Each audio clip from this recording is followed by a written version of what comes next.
High friends, welcome to Lakshmi maths. இன்னைக்கு என்ன பார்க்க போறோம்னா ஆர்ஆர்பி குரூப் டியோட 25 டேஸுக்கான ரிவிஷன் கிளாஸஸ் வந்து பார்த்துட்டு இருக்கோம். இன்னைக்கு குரூப் டில எக்ஸ்பெக்ட் பண்ணக்கூடிய முக்கியமான மேக்ஸ் கொஸ்டின் வந்து டிஸ்கஸ் பண்ண போறோம். இன்னைக்கு டிஸ்கஸ் பண்ணக்கூடிய கொஸ்டின் இப்ப ரீசெண்டா நடந்து முடிஞ்ச என்டிபிசி அண்டர் கிராஜுவேட்டோட சிபிடி 1ல கேட்ட கொஸ்டின். கரெக்டா 25 டேஸ் தான் டைம் இருக்கு. இந்த டைம்ல குரூப் டிக்கு ரிவிஷன் பண்றதுக்கு லாஸ்டா நடந்த ஜென் நம்பர் 8 2024ல கேட்ட மேக்ஸ், ரீசனிங், சயின்ஸ் கொஸ்டினை தரோவா படிச்சிருங்க. ஏன்னா சயின்ஸ்ல 101 ஷிஃப்ட்டுங்கும்போது 2500 கொஸ்டினுக்கு மேல இருக்கும். ஸோ இதோட பிடிஎஃப் எல்லாமே நம்ம லக்ஷ்மி மேக்ஸ் ஆப்ல வந்து உங்களுக்கு ப்ரொவைட் பண்ணியிருக்கோம். ஸோ ஆல் இன் ஒன் கோர்ஸ்ல ஃபைனல் பேட்ச்ல இருக்க ஸ்டூடெண்ட் டெய்லி பாத்தீங்கன்னா சயின்ஸ்ல 100 கொஸ்டின் டார்கெட் வச்சு படிச்சுட்டு ஈவினிங் பாத்தீங்கன்னா அந்த 100 கொஸ்டினுக்கான டெஸ்ட் வந்து அட்டன் பண்ணிட்டு இருக்காங்க. ஸோ லாஸ்ட் மினிட்ல குரூப் டியை 25 டேஸ்ல நான் ரிவிஷன் பண்ணணும், ஃபர்ஸ்ட் அட்டம்ப்ட்ல கிளியர் பண்ணணுங்கிற ஸ்டூடெண்ட் ஆல் இன் ஒன் கோர்ஸ்ல ஜாயின் பண்ணிக்கோங்க. ஆல் இன் ஒன் கோர்ஸோட ஃபீஸ் வந்து 2499. குரூப் டிக்கு ஜாயின் பண்ற ஸ்டூடெண்ட் 999 பே பண்ணி நீங்க வந்து ஜாயின் பண்ணிக்கலாம். 2499 பே பண்ணீங்கன்னா உங்களுக்கு லைஃப் டைம் வேலிடிட்டி இருக்கும். இப்ப குரூப் டிக்கு நீங்க 999 மட்டும் பே பண்ணிட்டு எக்ஸாம் முடிஞ்சதுக்கு அப்புறம் கூட இந்த வேலிடிட்டியை லைஃப் டைமா சேஞ்ச் பண்ணிக்கலாம். கரண்ட் அஃபேருக்கு கடைசி 8 மாசத்தோட கரண்ட் அஃபேர் படிச்சுக்கோங்க. இந்த 8 மந்த்ஸோட கரண்ட் அஃபேர் எப்படி படிக்கணும்னு தெரியலங்கிற ஸ்டூடெண்ட் நம்ம ஆப்ல இருக்க சிஏ பிடிஎஃப் கோர்ஸ்ல வந்து ஜாயின் பண்ணிக்கோங்க. இதுல லாஸ்ட் 8 மந்த்ஸோட கரண்ட் அஃபேர் அதுக்கான டெஸ்ட்டும் ப்ரொவைட் பண்ணிருப்போம். இதோட ஃபீஸ் வந்து 999. குரூப் டி போற ஸ்டூடெண்ட் 199 பே பண்ணி நீங்க வந்து ஜாயின் பண்ணிக்கலாம். ஓகேவா? ஓகே, ஃபர்ஸ்ட் கொஸ்டின் பாருங்க. நீங்க எந்த கோர்ஸ் ஜாயின் பண்ணாலும் இந்த நம்பருக்கு வாட்ஸ்அப்ல மெசேஜ் பண்ணலாம். நீங்க மெசேஜ் பண்ணதும் உங்களுக்கு ஜிபே நம்பர் இல்ல அக்கௌண்ட் நம்பர் கொடுப்பாங்க. அதுக்கு ஃபீஸ் பே பண்ணிட்டு ஸ்கிரீன்ஷாட் சென்ட் பண்ணதும் உங்களுக்கு அக்சஸ் கொடுத்துருவாங்க. A television is marked at 50,000. A retailer gives a 15% discount on the first 70% of the price and 5% discount on the rest. What is the total percentage discount offer? என்ன சொல்லியிருக்காங்கன்னா, ஒரு தொலைக்காட்சி இருக்கு. அந்த தொலைக்காட்சியோட குறித்த விலை வந்து 50,000 ரூபாய். ஒரு விற்பனையாளர் என்ன பண்றாருன்னா, ஃபர்ஸ்ட் பார்ட் எவ்வளவு அப்படின்னா அந்த 70%. ஓகே, மொத்தம் 100% அப்படின்னா ஃபர்ஸ்ட் 70%க்கு எவ்வளவு தள்ளுபடி கொடுக்கறாரு? 15% தள்ளுபடி வந்து கொடுக்கறாரு. அடுத்து இருக்கக்கூடிய ரிமைனிங் மொத்தம் 100%. 100ல ஃபர்ஸ்ட் 70%க்கு பாத்தீங்கன்னா 15% தள்ளுபடியும், மீதி எவ்வளவு இருக்கும்? 30% இருக்கும். அப்படிதானே? அதுக்கு 5% தள்ளுபடியும் கொடுக்கறாரு. அப்படின்னா மொத்த தள்ளுபடி என்னன்னு கேட்டிருக்காங்க. ஓகே, அப்ப அந்த பொருளோட மொத்த விலை 100% நான் அசியூம் பண்ணிக்கிறேன். ஃபர்ஸ்ட் பார்ட் 17 கொஸ்டின்ல சொல்லிட்டாங்க. அப்ப ரெண்டாவது பார்ட் என்னவா இருக்கும்? 30 இருக்கும். இத ரேஷியோல எப்படி எழுதலாம்னா 7:3 அப்படின்னு நான் ரேஷியோல எழுதிக்கலாம். 0 கட் ஆகிரும், 7:3 கிடைச்சிரும். அப்ப இது ஃபர்ஸ்ட் பார்ட், இது செகண்ட் பார்ட். ஃபர்ஸ்ட் பார்ட்டுக்கு தள்ளுபடி எவ்வளவு? 15%. அப்ப இதுக்கு 15% வந்து தள்ளுபடி கொடுக்கறாங்க. செகண்ட் பார்ட்டிக்கு எவ்வளவு? 5% வந்து தள்ளுபடி கொடுக்கறாங்க. இப்போ ஓவராலா கொடுக்கக்கூடிய தள்ளுபடி என்னங்கிறத நான் வந்து கண்டுபிடிக்கணும். நான் உங்களுக்கு ஆவரேஜ்ல வெயிட்டட் ஆவரேஜ் அப்படின்னு ஒரு கான்செப்ட் வந்து சொல்லி கொடுத்திருப்பேன். நம்ம ரெக்கார்டர் கிளாஸ்லயும் சொல்லி கொடுத்திருப்பேன். இப்ப ரீசெண்டா கொண்டு போன லைவ் கிளாஸஸ்லயும் நான் வந்து சொல்லி கொடுத்திருக்கேன். குரூப் டியோட 101 ஷிஃப்ட்லயும் இதே மாதிரியான கொஸ்டின் வந்து நம்ம பார்த்திருக்கோம். டெலிவிஷன், வாஷிங் மிஷின் அப்படின்னு வச்சு சொல்லி கொடுத்திருப்பேன். ஓகேவா? சோ இப்போ இத வெயிட்டட் ஆவரேஜ் கான்செப்ட்ல நாம வந்து பண்ணணும். அப்போ ஃபர்ஸ்ட் ப்ராடக்ட்டோட பிரைஸ் என்ன வரும்? 7 into 15. ஓகேவா? 7 into 15 பிளஸ் ரெண்டாவது இதோட பிரைஸ் என்ன வரும்? 3 into 5. ஓகே, ஓவராலா இனிஷியலா என்ன பிரைஸ் இருந்துச்சு? இது ஃபர்ஸ்ட் இருக்கிறதோடது 7, செகண்ட் இருக்கிறதோடது 3. ஓகேவா? அப்போ ஓவராலா உங்களுக்கு என்ன வரும்? 10ன்னு கிடைக்கும். ஓகே, சோ அந்த 10 இங்க போட்டுறலாம். ஓகே, வெயிட்டட் ஆவரேஜ் நாம பார்த்திருப்போம். ஓகே, சோ அந்த கான்செப்ட் படி நாம கண்டுபிடிக்கிறோம். அப்ப 15 7 உங்களுக்கு எத்தனை? 105 பிளஸ் 3 5 15 டிவைடட் பை 10. ஆன்சர் என்ன வரும்? 105 பிளஸ் 15 120/10. அப்போ ஓவராலா கொடுக்கக்கூடிய சதவீதம், தள்ளுபடி சதவீதம் எவ்வளவு அப்படின்னா 12%. 12ங்கிறது ஆப்ஷன் பி. ஓகே, ஒண்ணுமே பண்ணல. ஃபர்ஸ்ட் ப்ராடக்ட் 7 பார்ட், செகண்ட் ப்ராடக்ட்டோடது பாத்தீங்கன்னா 3 பார்ட்ன்னு இருக்கு. இப்ப இதுல தள்ளுபடி 15, இதுல தள்ளுபடி 5. அப்போ வெயிட்டட் ஆவரேஜ் கான்செப்ட் படி நாம பண்ணும்போது பாத்தீங்கன்னா 7 into 15 plus 3 into 5 divided by total என்ன இருந்துச்சு? 7 plus 3 10. சோ அதுல போடும்போது நமக்கு என்ன கிடைச்சிருது? மொத்த தள்ளுபடி 12%ன்னு கிடைச்சிருது. ஓகே, அடுத்த கொஸ்டின் பாருங்க. A retailer buys 60 pens and sells them at a purchase price of 72 pence. Determine his profit percentage. ஒரு சில்லறை விற்பனையாளர் 60 பேனாக்களை வாங்கி 72 பேனாக்களின் அடக்க விலைக்கு விற்கிறார். எனில் அவரது லாப சதவீதம் என்ன? ஒண்ணுமே இல்ல.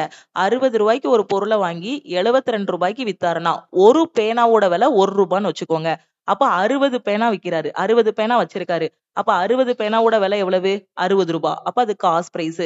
அதை எவ்வளவு ரூபாய்க்கு விக்கிறாரு? 72க்கு விக்கிறாரு. அப்ப செல்லிங் பிரைஸ் எவ்வளவு? 72. அவ்வளவுதான். நம்ம கொஸ்டின் எப்படி பார்த்திருப்போம்? 60 ரூபாய் மதிப்புள்ள பொருளை 72 ரூபாய்க்கு வித்தா லாபம் என்ன? இந்த மாதிரி கொஸ்டின் பார்த்திருப்போம். அதே கொஸ்டினை தான் அங்க கொடுத்திருக்காங்க. 60 பேனாக்களை வாங்கி 72 பேனாக்களின் அடக்க விலைக்கு விற்கிறார் எனில் லாப சதவீதம் என்ன? அப்ப காஸ்ட் பிரைஸ் எவ்வளவு? 60. செல்லிங் பிரைஸ் எவ்வளவு? 72. சோ இதுக்கு கான்செப்ட் என்ன? ஒரு பேனாவோட விலை ₹1 எடுத்துக்கோங்க. அப்ப நம்ம இதை ரேஷியோவா கன்வெர்ட் பண்ணோம்னா நமக்கு என்ன கிடைக்கும்? 5 12 60, 6 12 72. ஓகே. அப்போ ₹5 மதிப்புள்ள பொருளை ₹6 நான் விக்கிறேன். எனக்கு ப்ராஃபிட் எவ்வளவு? ₹1 ப்ராஃபிட். அப்ப எனக்கு லாப சதவீதம் வேணும். அப்ப ப்ராஃபிட் பெர்சன்டேஜ் எனக்கு என்ன கிடைக்கும்? ப்ராஃபிட்ட மேல போடணும். எதுல இருந்து பார்க்கணும்? காஸ்ட் பிரைஸ்ல இருந்து. காஸ்ட் பிரைஸ கீழ போடணும். அப்போ 1/5 ஃபிராக்ஷன் இருக்கு. அத பெர்சன்டேஜ்ல எப்படி மாத்தலாம்னு சொல்லி கொடுத்திருக்கேன். ஆல் இன் ஒன் கோர்ஸ்ல 1/5ன்னு இருந்துச்சுன்னா அத 20% எழுதலாம். தெரியலனா இன்டு 100 போட்டு பாருங்க. கேன்சல் பண்ணோம் அப்படின்னா 20% கிடைச்சிரும். தெளிவா புரிஞ்சிருச்சா? ரொம்ப ரொம்ப சிம்பிளான கொஸ்டின். இதை ஏன் மேம் நீங்க 72ல இருந்து 60 கழிச்சு அந்த மாதிரி டிவைட் பண்ணல அப்படின்னு கேக்குறீங்க. ஓகேவா? புக்ல என்ன பண்ணிருப்பாங்க? இதை 72 இதை 60ன்னு எடுத்துட்டு இதுல இருந்து டிஃபரன்ஸ் எடுத்திருப்பாங்க. சோ அந்த ரூபாயை அப்படி 12ன்னு வச்சு பண்ணிருப்பாங்க. நம்ம ரேஷியோவா மாத்தி பண்ணிட்டோம்னு வச்சுக்கோங்களேன் எக்ஸாம்ல. நமக்கு டைமும் சேவ் ஆகும். கால்குலேஷன் பார்ட் என்னவா இருக்கும்? கம்மியா இருக்கும்.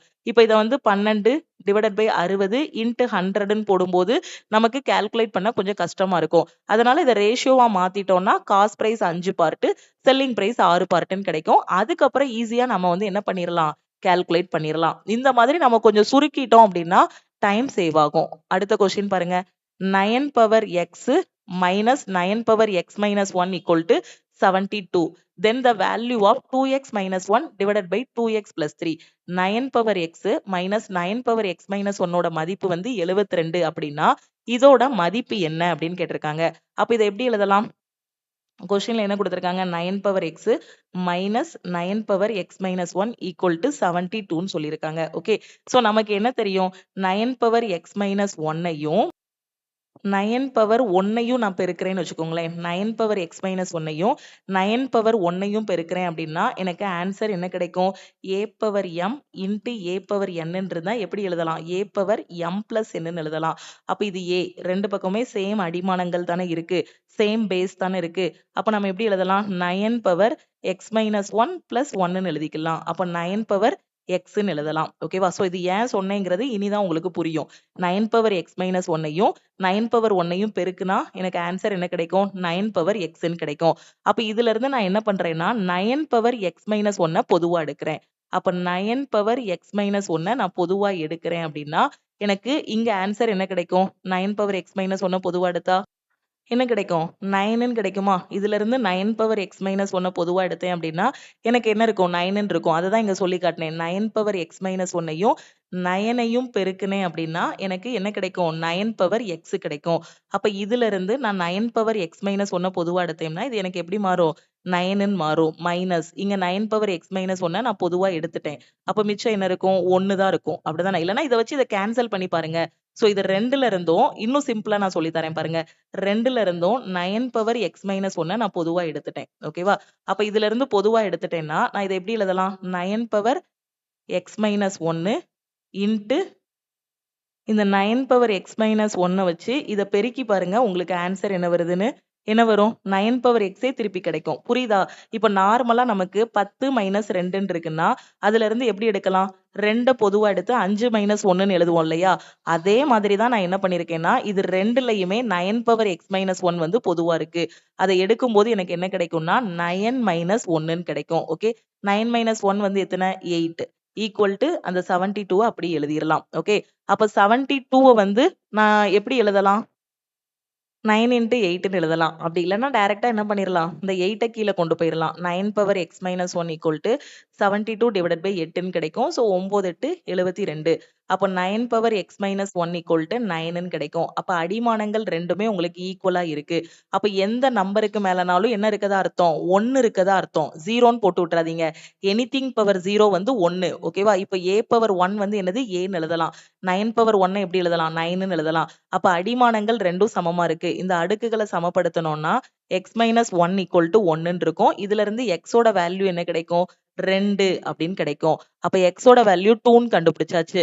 நாம கண்டுபிடிக்க வேண்டியது என்னது? 2x minus 1 divided by 2x plus 3. இதோட மதிப்பு தான் கண்டுபிடிக்கணும். அப்ப 2x minus 1 divided by 2x plus 3. x ஓட மதிப்பு 2 இதுல சப்ஸ்டியூட் பண்ணுங்க. சப்ஸ்டியூட் பண்ணா 2 into 2 minus 1 divided by 2 into 2 plus 3.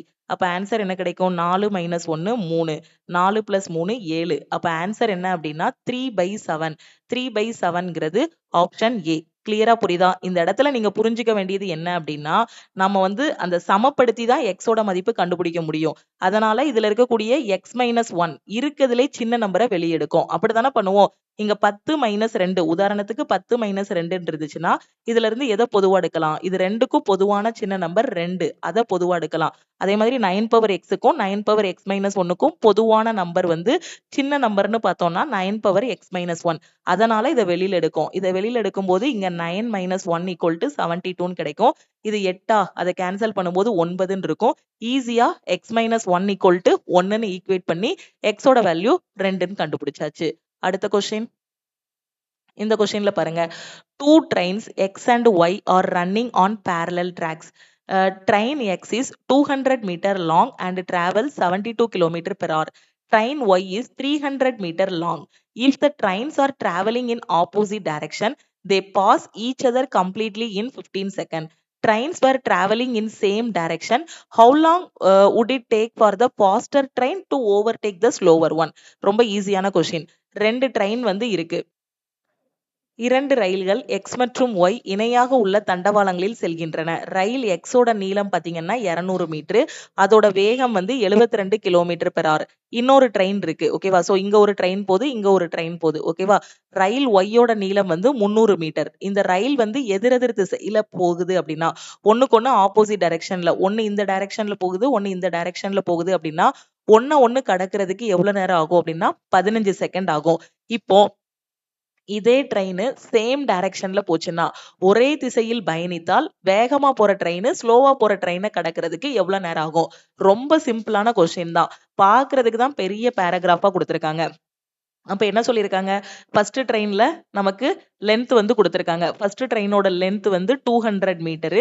அதோட ஸ்பீடு வந்து 72 கிலோமீட்டர் பெர் ஹவர். ரெண்டாவது ட்ரெயினும் ஒய்ன்னு இருக்கு. அதோட லென்த் வந்து 300 மீட்டர். ஓகே. சோ அதோட ஸ்பீடு வந்து நமக்கு எவ்வளவு கொடுத்திருக்காங்க?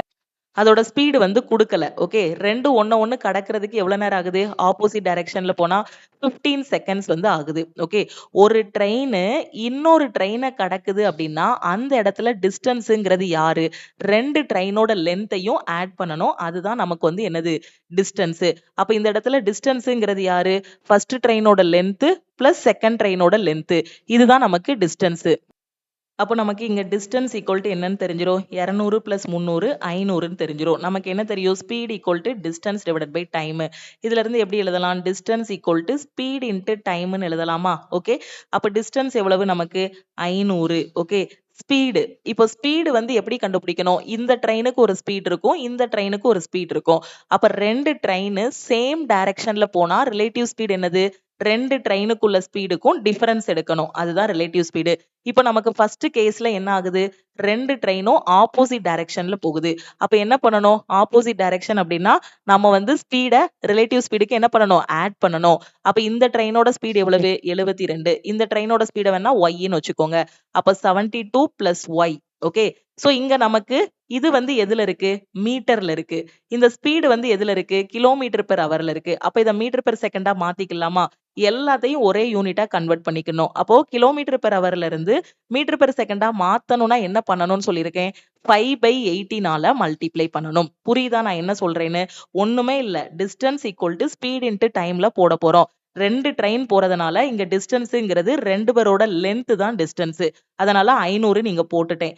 ஸ்பீடுங்கிறது என்னன்னா இவங்க 2 பேரோட ஸ்பீடுக்கு ரிலேட்டிவ் ஸ்பீடு கண்டுபிடிக்கணும். 2 பேருமே ஆப்போசிட் டைரக்ஷன்ல போறாங்க. அதனால 2 ஸ்பீடையும் ஆட் பண்ணணும். ஆட் பண்ணிட்டேனா இது கிலோமீட்டர் பெர் ஹவர்ல இருக்கு. மீட்டர் பெர் செகண்டா மாத்துறதுக்கு 5/80 மல்டிப்ளை பண்ணணும். ஓகே. அப்போ distance equal to speed into time. Time எவ்வளவு ஆகுது? 15 செகண்ட். அதையும் போட்டாச்சு. ஓகே. இதெல்லாம் நீங்க எழுதணும்னு அவசியம் இல்ல. இதெல்லாம் உங்களுக்கு புரியணுங்கிறதுக்காக தான் இப்ப நான் சொல்லியிருக்கேன். எக்ஸாம்ல இந்த கொஸ்டின ரீட் பண்ணிட்டு டைரக்ட்டா இந்த ஸ்டெப்ப எழுதிருங்க. கொஸ்டின ரீட் பண்ணிட்டு டைரக்ட்டா இந்த மாரி எழுதி சால்வ் பண்ண ஆரம்பிச்சிருங்க. இப்ப கேன்சல் பண்ணோம் அப்படின்னா நமக்கு என்ன கிடைக்கும்? 5 3 15, 6 3 18. வேற ஏதாவது வழி இருக்கா?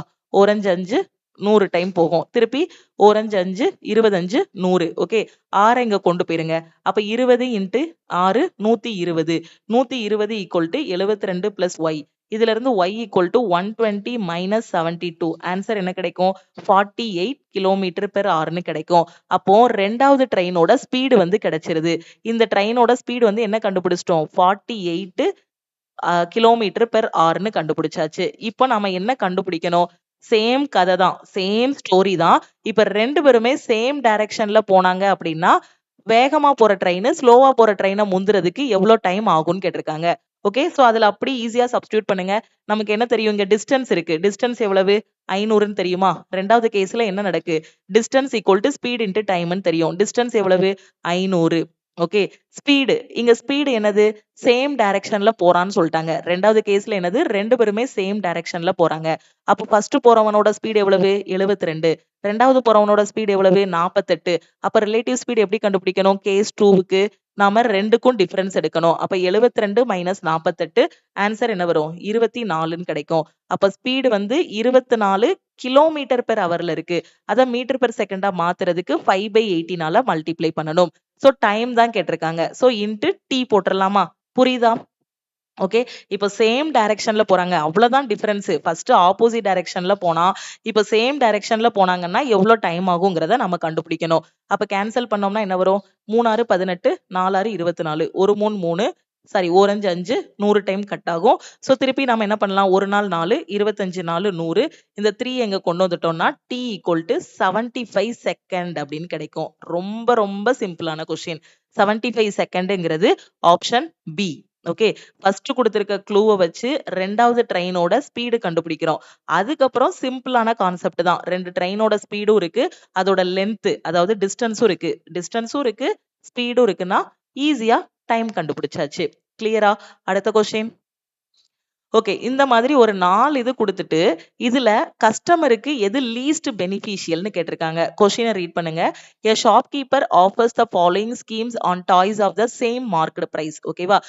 நம்ம கடைக்கு போறோம். 4 ஸ்கீம் வந்து நமக்கு போட்டிருக்காங்க. இதுல customer wants to buy 10 toys. நாம தான் கடைக்கு போயிருக்கோம். 10 பொம்மை வாங்க போறோம். Which of the above scheme is least beneficial? Okay. இந்த 4 இதுல எனக்கு குறைஞ்ச லாபம் எது? இல்ல கம்மியான டிஸ்கவுண்ட் எதுல குடுக்குறாங்க? ஓகே.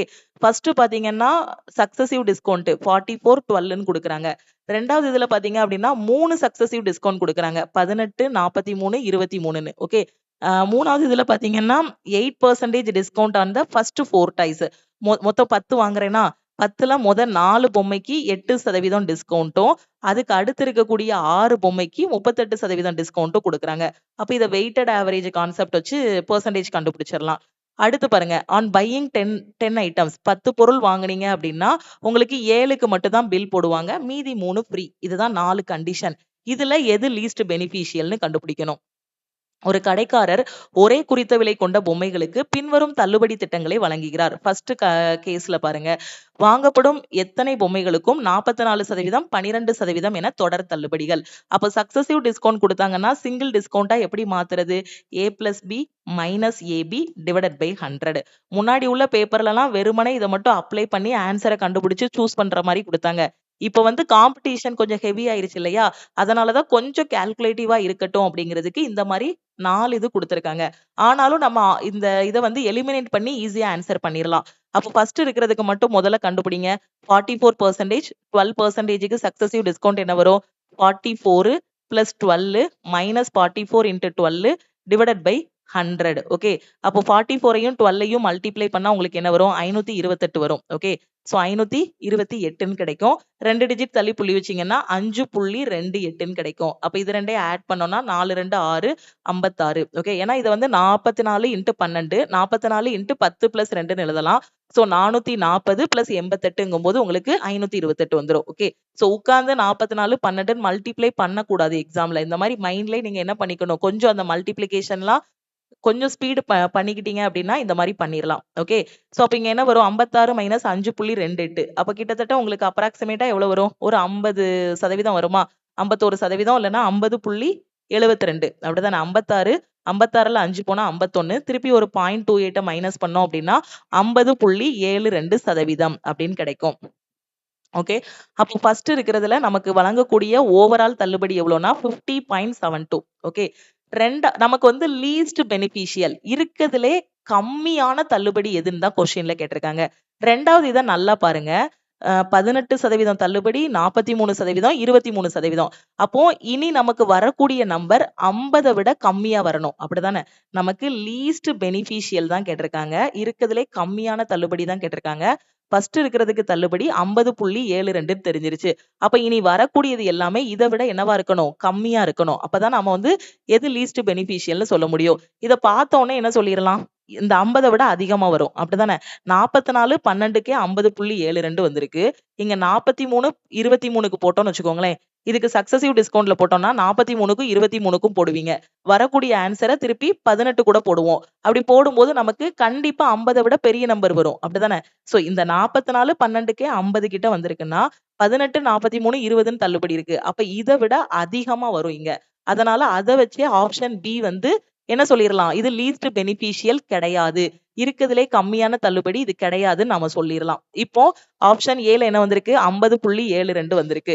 இதை விட கம்மியானது வரணும். இப்போ ஆப்ஷன் சியை செக் பண்ணணும். ஓகே. சியை எப்படி செக் பண்ணலாம் நாம? முதல் 4 பொம்மைகளுக்கு 8% தள்ளுபடி. அப்போ இந்த மொத்தம் 10 பொம்மை வாங்குறோம். கொஸ்டினை ரீட் பண்ணீங்களா? வாடிக்கையாளர் வந்து 10 பொம்மைகளை வாங்க விரும்புகிறார். அதுல அவருக்கு மிக குறைந்த லாபம் எதுன்னு கேட்டிருக்காங்க. ஓகே. அப்போ மொத்தம் 10. அதுல 4 இதுக்கு எவ்வளவு தள்ளுபடி கொடுக்குறாங்க? 8% கொடுக்குறாங்க. அப்போ மொத்தம் 10. அதுல 4 இதுக்கு 8%. மீதி எத்தனை பொம்மை இருக்கும்? 6 பொம்மை இருக்கும். அப்படிதானே? 4 முதல் 4க்கு 8%. மீதி இருக்கிறதுக்கு வந்து 38%. அப்ப மீதி இருக்கிறது எவ்வளவு? 6 பொம்மை. 6 பொம்மைக்கு எவ்வளவு? 38%. இத சக்சசிவ் அதாவது வெயிட்டட் ஆவரேஜ் கான்செப்ட்ல போட்டுறலாமா? அப்ப இதுல ஓவராலா உங்களுக்கு டிஸ்கவுண்ட் வந்து என்ன வரும்? எப்படி போடலாம்?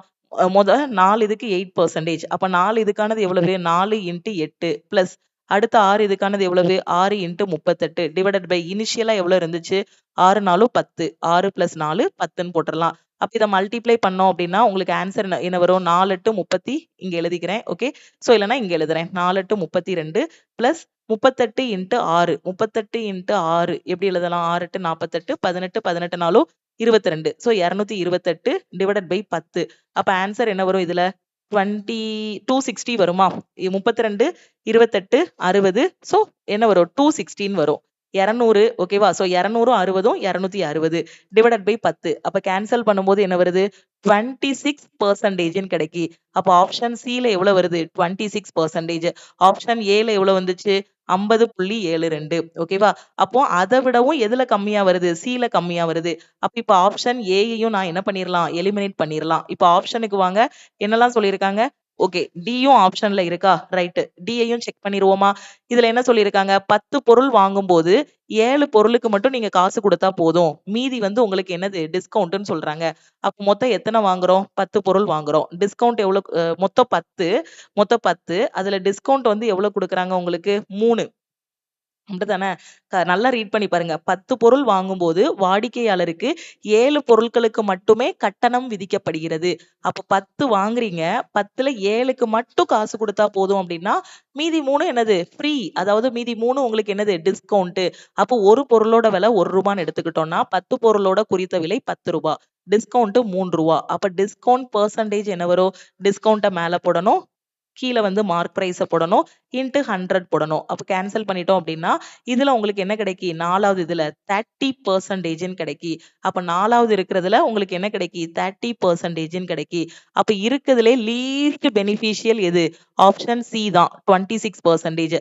அப்ப ஆப்ஷன் சி. ஓகே, மூணாவது இது ஆப்ஷன் சி இல்ல, அந்த சி கொடுத்திருக்காங்க இல்லையா, அப்ப சிங்கிறது எதுல இருக்கு, பில இருக்கு. இந்த ஆப்ஷன் இந்த மாதிரி கொடுக்கறது ஒரு கன்ஃபியூஷன் தான். ஏக்கு நேரா ஏ, பிக்கு நேரா பி கொடுத்திருந்தோம்னு வச்சுக்கோங்களேன், நம்ம கரெக்டா சூஸ் பண்ணிடுவோம். இப்ப அங்க சீன் பார்த்துட்டு வந்திருப்போமா, சோ அங்க வந்து என்னது, சி தான் பெனிஃபிஷியல்னு பார்த்திருக்கோம். ஓகேவா, அப்ப சி தான் பெனிஃபிஷியலா, எக்ஸாம் பதட்டத்துல என்ன பண்ணிடுவோம்னா ஆப்ஷன் சியை சூஸ் பண்ணிடுவோம். ஆப்ஷன் சில என்ன சொல்லியிருக்காங்க, பி தான் பெனிஃபிஷியல்னு சொல்லியிருக்காங்க. அதனால இது ராங்கு. எனக்கு கொஸ்டின்ல கொடுத்த சிங்கிறது ஆப்ஷன் பில கொடுத்திருக்காங்க. அப்ப ஆப்ஷன் பில இருக்கக்கூடிய இந்த சி தான் கஸ்டமருக்கு லீஸ்ட் பெனிஃபிஷியல். நம்ம இவ்ளோ கஷ்டப்பட்டு ஆன்சர் கண்டுபிடிச்சு வந்தாலுமே ஆப்ஷன்ல வந்தும் பாருங்க பதட்டத்துல நம்ம ராங்கா சூஸ் பண்ணணுங்கிற மாதிரி ஆப்ஷனும் கொடுத்திருக்காங்க. தெளிவா புரிஞ்சிருச்சா? நான் உங்களுக்கு எக்ஸ்பிளைன் பண்ணதுனாலதான் இது ரொம்ப லென்த்தா போற மாதிரி இருந்துச்சு. பட் கான்செப்ட் வந்து சிம்பிள் தான். ஆப்ஷன் ஏல வந்து பாத்தீங்கன்னா இந்த ஃபர்ஸ்ட் கண்டிஷன் ஏல பாத்தீங்கன்னா 50.72 வரும். அதை வச்சு பிஏ ரீட் பண்ணியே எலிமினேட் பண்ணிட்டோம். சிஏ வந்து வெயிட்டட் ஆவரேஜ் கான்செப்ட் வச்சு கண்டுபிடிச்சாச்சு. டிஏ பாத்தீங்க அப்படின்னா நார்மலா நம்ம பண்ற மாதிரிதான். மார்க் பிரைஸ் 10னா டிஸ்கவுண்ட் 3னா டிஸ்கவுண்ட் பெர்சன்டேஜ் என்ன. ஓகே, அடுத்த question. A shopkeeper marks an item rupees 4,000 during a festival. He first offers a discount of 25% on the marked price. After a week, he increases the discounted price by 20% to earn more profit. What is the final selling price of the item after these successive changes? ரொம்ப ஈஸியான கொஸ்டின். Simple line, single லைன்லயே answer பண்ணிடலாம். ஒரு கடைக்காரர் ஒரு பொருளின் விலையை 4000 அப்படின்னு குறிச்சு வச்சிருக்காரு. ஒரு பண்டிகையின் போது ஃபர்ஸ்ட் எவ்வளவு தள்ளுபடி கொடுக்கறாரு, 25% தள்ளுபடி கொடுக்கறாரு. அதுக்கப்புறம் ஒரு வாரத்துக்கு அப்புறம் எவ்வளவு தள்ளுபடி கொடுக்கறாரு, 20% அப்படின்னு தள்ளுபடி கொடுக்கறாரு. அப்ப அந்த பொருளோட இறுதி விற்ற விலை என்ன? ஓகே, அப்ப நம்ம இதை எப்படி எழுதிக்கலாம், செல்லிங் பிரைஸ் ஈக்குவல் டு பொருளோட மொத்த விலையை 100% எடுத்துக்கலாம். ஓகேவா, அப்போ மொத்த விலை எவ்வளவு, 4000. இதுலதான் ஃபர்ஸ்ட் எவ்வளவு தள்ளுபடி கொடுக்கறோம், 25%. 100 ரூபாய் மதிப்புள்ள பொருளுக்கு 25 ரூபாய் தள்ளுபடி கொடுத்தோம்னா எவ்வளவு ரூபாய்க்கு விற்போம், 75 ரூபாய்க்கு. அப்ப 100%ல இருந்து 25 கழிச்சோம்னா அதுதான் என்னது, விற்ற விலை. பொருளோட மொத்த விலை 100% எடுத்துக்கோங்க. அதுல 25% கம்மி பண்ணி கொடுத்தா எவ்வளவு கொடுப்போம், 75%க்கு கொடுப்போம். நான் பெர்சன்டேஜ் கிளாஸ்ல ஆல் இன் ஒன் கோர்ஸ்ல சொல்லி கொடுத்திருக்கேன், பெர்சன்டேஜ் டு ஃபிராக்ஷன் படிங்கன்னு. அப்ப 75% ஃபிராக்ஷன்ல எப்படி எழுதலாம், 3/4ன்னு எழுதலாம். ஓகே, இனிஷியலா ஒரு அமௌண்ட் இருந்துச்சு, அதுல 25% தள்ளுபடி போக எவ்வளவு ரூபாய்க்கு விற்போம், 75%க்கு விற்போம். இப்ப புக்ல எப்படி போட்டிருப்பாங்கன்னா 4000 இன்ட்டு 75/100ன்னு போட்டிருப்பாங்க. சோ அது பெரிய நம்பரா இருக்கா, நம்ம என்ன பண்ணிக்கலாம், 3/4ன்னு போட்டுக்கலாம். ஓகே, ரைட்டா. அடுத்து பாருங்க, அடுத்து என்ன பண்றோம், ஒரு 20% தள்ளுபடி. அப்போ 100 ரூபாய் மதிப்புள்ள பொருளுக்கு 20% தள்ளுபடி கொடுத்துட்டாங்க அப்படின்னா மீதி எவ்வளவு இருக்கும், இல்லைன்னா 20% இப்படி ஃபிராக்ஷன்ல எழுதிக்கோங்க, 1/5ன்னு எழுதிக்கலாம். ஓகே, பொருளோட விலை எவ்வளவு, 5 ரூபாய். பொருளோட விலை 5 ரூபாய், தள்ளுபடி எவ்வளவு கொடுக்கிறோம், ஃபர்ஸ்ட் என்ன பண்றாரு, அடுத்த கதையில என்ன பண்றாரு, ஃபர்ஸ்ட் 25% தள்ளுபடி வழங்குகிறார். ஒரு வாரத்துக்கு பிறகு தள்ளுபடி வந்து எவ்வளவா மாறுதான், 20% அதிகரிக்கிறார். ஓகேவா, சோ கொஸ்டினை கரெக்டா ரீட் பண்ணுங்க. ஃபர்ஸ்ட் 25% தள்ளுபடி கொடுக்கறாரு. ஏற்கனவே இருக்கக்கூடிய தள்ளுபடியில இருந்து எவ்வளவு அதிகப்படுத்துறாரு, 20% வந்து இன்க்ரீஸ் பண்றாரு. அப்ப நமக்கு 20% ஃபிராக்ஷன்ல 1/5ன்னு எழுதிக்கலாம். ஓகே, அப்போ 1/5ன்னு எழுதிக்கிட்டீங்கன்னா இனிஷியலா பொருளோட விலை எவ்வளவு இருந்துச்சு, 5 ரூபான்னு இருந்துச்சு. இப்ப எக்ஸ்ட்ரா என்ன பண்றாரு, 1 ரூபாய் கூட்டி விக்கிறாரு. அப்ப 5 + 1 6. ஓகே, அப்ப 5 ரூபான்னு இருந்ததுக்கு 6ன்னு விக்கிறாரு. அவ்வளவுதான்.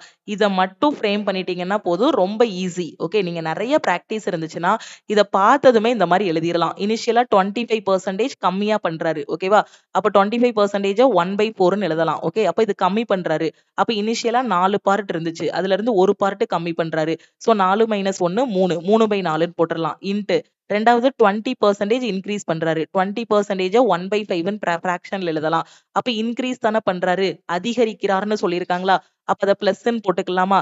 அப்ப இனிஷியலா 5ன்னு இருந்துச்சுன்னா ஃபைனலா என்ன வரும், 5 + 1 6ன்னு வரும். அவ்வளவுதான். இதெல்லாம் நீங்க எக்ஸாம்ல எழுத வேண்டாம், இது புரியணுங்கிறதுக்காக எக்ஸ்பிளைன் பண்ணியிருக்கேன். பார்த்ததுமே டைரக்டா 4000 × 3/4 × 6/5ன்னு போட்டுறலாம். இப்ப கேன்சல் பண்ணேன் அப்படின்னா எனக்கு என்ன கிடைக்கும், இங்க 1000ன்னு கிடைக்கும். 4 5 5 25 100, சோ 200ன்னு இருக்கும். அப்ப ஆன்சர் உங்களுக்கு இங்க என்ன வரும், 6 3 18, 18 2 36. அப்ப அந்த பொருளோட இறுதி விற்ற விலை எவ்வளவு, 3600. 3600ங்கிறது ஆப்ஷன் ஏ. அடுத்த கொஸ்டின். ஓகே. இதுல என்ன சொல்லியிருக்காங்க? The speeds of two cars in the ratio 5:7. Faster car covers 140 km in 2 hours. How much distance will the slower car cover the same time? 2 காரோட வேகம் வந்து குடுத்திருக்காங்க. வேகம் வந்து என்ன குடுத்திருக்காங்க? 5:7ன்னு குடுத்திருக்காங்க. வேகமாக செல்லும் கார் 2 மணி நேரத்தில் 140 கிலோமீட்டர் தூரத்தை கடக்கிறது. அப்ப ஸ்பீடா போற கார் என்ன பண்றான் அப்படின்னு பார்த்தீங்கன்னா, ஓகே. அப்போ ஸ்பீடா போற காரு 140 கிலோமீட்டர 2 மணி நேரத்துல கடக்குறான். அப்ப ஸ்பீடா போற காரு, ஃபாஸ்டர் காரோட ஸ்பீடு என்ன? ஃபாஸ்டர் காரோட ஸ்பீடு என்ன? ஸ்பீடுன்னா என்னது? Distance divided by time. இங்க ஸ்பீடா போறவன் எவ்வளவு தூரத்த கடக்குறான்? 140. எவ்வளவு நேரத்துக்குள்ள? 2 மணி நேரத்துக்குள்ள. 140 டிவைடட் பை 2ன்னு போட்டுறலாம். அப்ப ஸ்பீடா போறவனோட ஸ்பீடு எவ்வளவு? 140/2 70 அப்படின்னு போட்டுறலாம். ஓகே. அப்ப ஸ்பீடா போறவன். நமக்கு என்ன சொல்லியிருக்காங்க? 2 காரோட வேகங்களின் விகிதம். ஒரு கார் வந்து 5 பார்ட் வேகத்துல போகுது. ஒரு காரு 7 பார்ட் வேகத்துல போகுது. அப்ப இத 2யும் பார்க்கும்போது யாரு ஸ்பீடா போறாங்க? இந்த 7 பார்ட் போறவன் தானே ஸ்பீடா போறான். 7 தானே 5 விட அதிகமான நம்பர். அப்ப ஸ்லோவா போறவன் யாரு? இந்த 5 பார்ட். இப்ப என்ன கேட்டிருக்காங்க? அதே நேரத்தில் அந்த 2 மணி நேரத்துல மெதுவா போறான் பாத்தீங்களா? அவன் எவ்வளவு தூரத்த கடப்பான்? இதான் கொஸ்டின்ல கேட்டிருக்காங்க. ரொம்ப சிம்பிள். அப்ப 2 மணி நேரத்துல ஸ்லோவா போறவன் எவ்வளோ டிஸ்டன்ஸ கடப்பான்? இதான் கொஸ்டின். இப்ப நமக்கு ஃபாஸ்ட்டா போறவனோட ஸ்பீடு தெரிஞ்சிருச்சு. எவ்வளவு? 70 கிலோமீட்டர் பெர் ஹவர்ன்னு. ஃபாஸ்ட்டா போறவனோட ஸ்பீடு ரேஷியோல எவ்வளவு? 7 பார்ட். அப்ப அந்த 7 பார்ட் எதுக்கு ஈக்குவலா இருக்கும்? 70க்கு ஈக்குவலா இருக்கும். இதுல இருந்து 1 பார்ட் என்ன வரும்? கேன்சல் பண்ணோம்னா 10 அப்படின்னு கிடைக்கும். அப்போ இத எப்படி எழுதலாம்? அப்ப ஸ்லோவா போறவனோட ஸ்பீடு எவ்வளவு? 5 பார்ட். 1 பார்ட் 10ன்னா 5 பார்ட் எவ்வளவு? அப்ப ஸ்லோவா போறவனோட ஸ்பீடு எவ்வளவு? 5 × 10 50. 50 கிலோமீட்டர் பெர் ஹார்ன்னு கிடைச்சிரும். ஓகே. சிம்பிளா. இப்போ உங்களுக்கு என்ன கேட்டிருக்காங்க? ஸ்லோவா போறவன் கடக்கக்கூடிய தூரம் என்ன அப்படின்னு கேட்டிருக்காங்க. நமக்கு distance equal to speed into டைம்ன்னு தெரியும். அப்போ ஸ்லோவா போறவனோட டிஸ்டன்ஸ் வந்து நமக்கு என்ன கிடைக்கும்? ஸ்பீடு வந்து எவ்வளவு? 50. டைம் எவ்வளவு? 2 மணி நேரம். அதே நேரத்தில் அப்படின்னு சொல்லியிருக்காங்க. அதனால அந்த 2 மணி நேரம் தான். ஓகேவா? So 50 × 2 100 kilometre. அப்ப ஸ்லோவா போறவன் 2 மணி நேரத்துல எவ்வளவு தூரம் போவான்? 100 கிலோமீட்டர் வந்து போவான். ஓகே. 100ங்கிறது ஆப்ஷன் சி. ஓகே. ஸ்பீடா போறவன் 140 கிலோமீட்டர் போறான். ஓகே. அடுத்த கொஸ்டின் பார்க்கலாமா? இந்த கொஸ்டின இன்னும் ஷார்ட்டா நாம வந்து என்ன பண்ணலாம்? எக்ஸாம்ல வந்து சால்வ் பண்ணலாம். எப்படின்னு பாருங்க. இன்னும் ஷார்ட்டா நான் சொல்லிக் குடுக்குறேன். ஏற்கனவே இப்ப நாம சால்வ் பண்ணியிருக்கதே ஷார்ட்கட் தான். இத இன்னொரு மெத்தட்ல இன்னும் ஷார்ட்டா ஜஸ்ட் 2 to 3 செகண்ட்ல நாம வந்து போட்டுறலாம். எப்படி அப்படின்னா, என்ன சொல்லியிருக்காங்க? 2 காரோட வேகம் வந்து குடுத்திருக்காங்க. 5:7 அப்படின்னு சொல்லியிருக்காங்க. ஓகே. இப்ப ஸ்பீடா போறவன் 2 மணி நேரத்துல 140 கிலோமீட்டர கடக்குறான். ஓகே.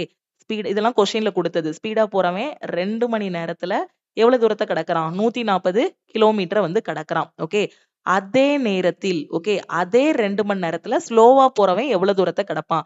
அதே 2 மணி நேரத்துல ஸ்லோவா போறவனோட என்னது வேணும்? ஸ்லோவா போறவனோட டிஸ்டன்ஸ் என்னங்கிறத நாம கண்டுபிடிக்கணும். அப்ப இவனுக்கும் அந்த 2 மணி நேரம் தான் சொல்லியிருக்காங்க. இவனுக்கும் 2 மணி நேரம் தான் சொல்லியிருக்காங்க. அப்ப இந்த கதையில நமக்கு டைம் வந்து என்னது? சேம். அப்படிதானே? இவனும் 2 மணி நேரம் தான். இவனும் 2 மணி நேரம் தான். டைம் வந்து சேம். நமக்கு என்ன தெரியும்? Speed equal to distance divided by time. அப்ப டைம் வந்து சேமா இருக்கு. டைம் கான்ஸ்டன்ட்டா இருக்கு. டைம் மாறாம இருக்கு அப்படின்னா, ஸ்பீடும் டிஸ்டன்ஸும் உங்களுக்கு எப்படி இருக்கும்? டைரக்ட்லி ப்ரொபோர்ஷனலா இருக்கும். ஓகே. அப்ப இப்போ நமக்கு கொஸ்டின்ல இந்த 5:7ங்கிறது யாரு? 2 பேரோட ஸ்பீடு தான் 5:7ன்னு சொல்லியிருக்காங்க. அப்ப இங்க time constant. Okay. Time constant அப்படின்னா உங்களுக்கு ஸ்பீடும் டிஸ்டன்ஸும் என்னது? Directly proportional. ஓகேவா? டைம் கான்ஸ்டன்ட் டைம் 1 அப்படின்னு வச்சுக்கிட்டோம் அப்படின்னா, டைம் மாறாம இருக்குன்னா, இது 2ம் என்னது? Directly proportional. அப்ப டிஸ்டன்ஸ் வந்து என்ன ரேஷியோல வரும்? அதே 5:7 தான் உங்களுக்கு என்னது? டிஸ்டன்ஸ். ஓகே. இது ஸ்பீடு 5:7னா டிஸ்டன்ஸும் 5:7 தான் அப்படிங்கிறத புரிய வைக்கிறதுக்கு தான் இத வந்து நான் உங்களுக்கு எக்ஸ்பிளைன் பண்ணியிருக்கேன். ஓகே. இந்த இடத்துல டைம் வந்து என்னது? நமக்கு சேம். அப்போ நமக்கு டிஸ்டன்ஸும் என்னவா இருக்கும்? சேமா தான் இருக்கும். அப்படிதானே? சேம் டைம் தான் இருக்கு. அப்ப ஸ்பீடும் டிஸ்டன்ஸும் டைரக்ட்லி ப்ரொபோர்ஷனல். 2மே ஈக்குவல். ஸ்பீடோட ரேஷியோ 5:7னா டிஸ்டன்ஸோட ரேஷியோவும் என்னது? 5:7 தான். ஓகேவா? இப்போ நமக்கு என்ன சொல்லியிருக்காங்க? இவனோட டிஸ்டன்ஸ் எவ்வளவு? ஃபர்ஸ்ட் போறவன் எவ்வளவு கிலோமீட்டர் கடக்குறான்? 140 கிலோமீட்டர் கடக்குறான். ஓகேவா? ஸ்பீடா போறவன். அப்படிதானே? இது ஸ்லோவா போறவன். இது ஸ்பீடா போறவன். அப்ப ஸ்பீடா போறவன் எவ்வளவு தூரம் கிடக்குறான்? 140 கிலோமீட்டர். ஸ்பீடா போறவனோட டிஸ்டன்ஸ் எத்தனை பார்ட்? 7 பார்ட். அப்ப 7 பார்ட் 140னா 1 பார்ட் என்ன கிடைக்கும்? 20. ஒரு 7 7, 2 7 14. 1 பார்ட் எவ்வளவு? 20ன்னு கிடைக்கும். ஸ்லோவா போறவன் கடக்கக்கூடிய தொலைவு கேட்டிருக்காங்க. ஸ்லோவா போறவன் கடக்கக்கூடிய தொலைவு எவ்வளவு? 5 பார்ட். 1 பார்ட் 20னா 5 பார்ட் எவ்வளவு? 5 × 20 100 கிலோமீட்டர். சோ 100ங்கிறது ஆப்ஷன் சி. நம்ம இது கண்டுபிடிக்கவே வேண்டாம். இந்த கொஸ்டினை ரீட் பண்ணதுமே டைம் வந்து கான்ஸ்டன்ட் நமக்கு தெரிஞ்சிடும். அப்ப ஸ்பீடோட ரேஷியோ 5:7னா டிஸ்டன்ஸோட ரேஷியோவும் 5:7 தான். 7 பார்ட் 140னா 1 பார்ட் எனக்கு வந்து 20. அப்போ இன்னொருத்தனோட டிஸ்டன்ஸ் வந்து எவ்வளவு? 5 × 20 100. ஓகே, பேப்பர் பெண்ணே இல்லாம ஆன்சர் பண்ணிடலாம். அடுத்த கொஸ்டின். சோ 2 மெத்தட் சொல்லி கொடுத்திருக்கேன். இதுல எக்ஸாம் அப்ரோச் இதுதான். ஓகேவா? சோ இந்த மெத்தடை வந்து ஃபாலோ பண்ணுங்க. இதுல என்ன சொல்லியிருக்காங்க? sum of two numbers வந்து 72. larger number is increased by 8, smaller number is decreased by 6. then the resulting numbers are in the ratio 3:2. find the smaller of the original two numbers. ரெண்டு எண்களின் கூடுதல் வந்து 72ன்னு சொல்லியிருக்காங்க. ரெண்டு நம்பரை a plus b ன்னு எழுதிக்கலாம். a b ன்னு ரெண்டு நம்பர் எடுத்துக்கலாம். கூடுதல்ங்கிறதுனால a plus b equal to 72. பெரிய எண் வந்து 8 அதிகரிக்கிறோம். நான் ஏ தான் என்ன பண்ணியிருக்கேன்? பெரிய நம்பரா வச்சிருக்கேன். ஓகேவா? சோ என்ன பண்றோம் அப்படின்னா, பெரிய நம்பர்ல வந்து 8 அதிகரிக்கிறோம். ஓகே, பெரிய நம்பர்ல 8 கூட்டுறோம். சின்ன நம்பர்ல 6 கம்மி பண்றோம். ஓகே, -6. ஓகே, பெரிய நம்பர்ல 8 கூட்டி சின்ன நம்பர்ல 6 குறைச்சோம் அப்படின்னா அதன் விளைவாக கிடைக்கும் எண்கள் முறையே 3:2 அப்படிங்கிற ரேஷியோல இருக்கும். நல்லா கவனிங்க. ரெண்டு நம்பரை நான் கூட்டுறேன். கூட்டும் போது எனக்கு 72 கிடைக்கும். பெரிய நம்பர் கூட 8 ஆட் பண்றேன். சின்ன நம்பர்ல இருந்து 6 கம்மி பண்றேன். அப்படி கம்மி பண்ணும்போது எனக்கு ஓவராலா எவ்வளவு வரும்? பெரிய நம்பர் கூட ஒரு 8 ஆட் பண்ணி சின்ன நம்பர் கூட 6 கம்மி பண்ணேன்னா ஓவராலா அந்த நம்பர்ல ஏற்படக்கூடிய மாற்றம் என்ன? 8 - 6 2 அப்படின்னு கிடைக்கும். ஓகேவா? அப்ப 8 - 6 +2ன்னு கிடைக்கும். புரியுதா? சோ புரியுதா நான் என்ன சொல்றேன்னு? அப்போ நான் 8 கூட்டி 6 கழிச்சேன் அப்படின்னா எனக்கு என்ன இருக்கும்? ஓவராலா அதுல +2ங்க கூடிய மாற்றம் ஏற்படும். ஏற்கனவே அந்த நம்பர்ல எந்த ஆபரேஷனுமே பண்ணாம இந்த 8 கூட்டாம 6 கழிக்காம நான் 2யும் கூட்டினேன்னா எனக்கு என்ன கிடைக்கும்? 72ன்னு கிடைக்கும்.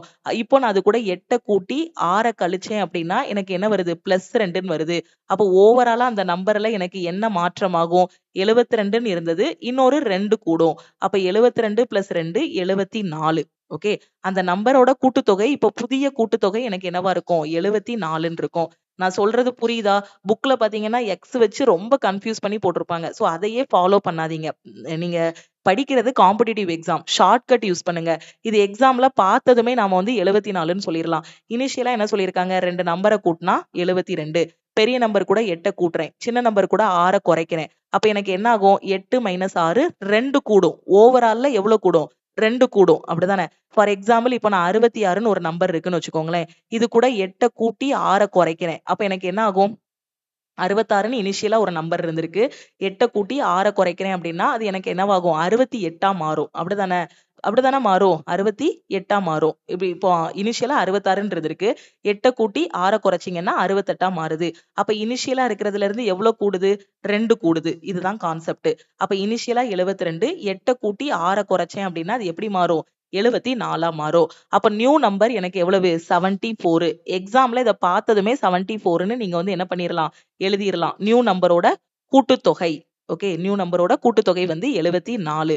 இப்போ அந்த மாதிரி பண்ணதுக்கு அப்புறம் அந்த நம்பர் என்ன ரேஷியோல மாறுதா? 3:2 அப்படிங்கிற ரேஷியோல மாறுது. ஓகே, இதுல சிறிய எண் எதுன்னு கேட்டிருக்காங்க.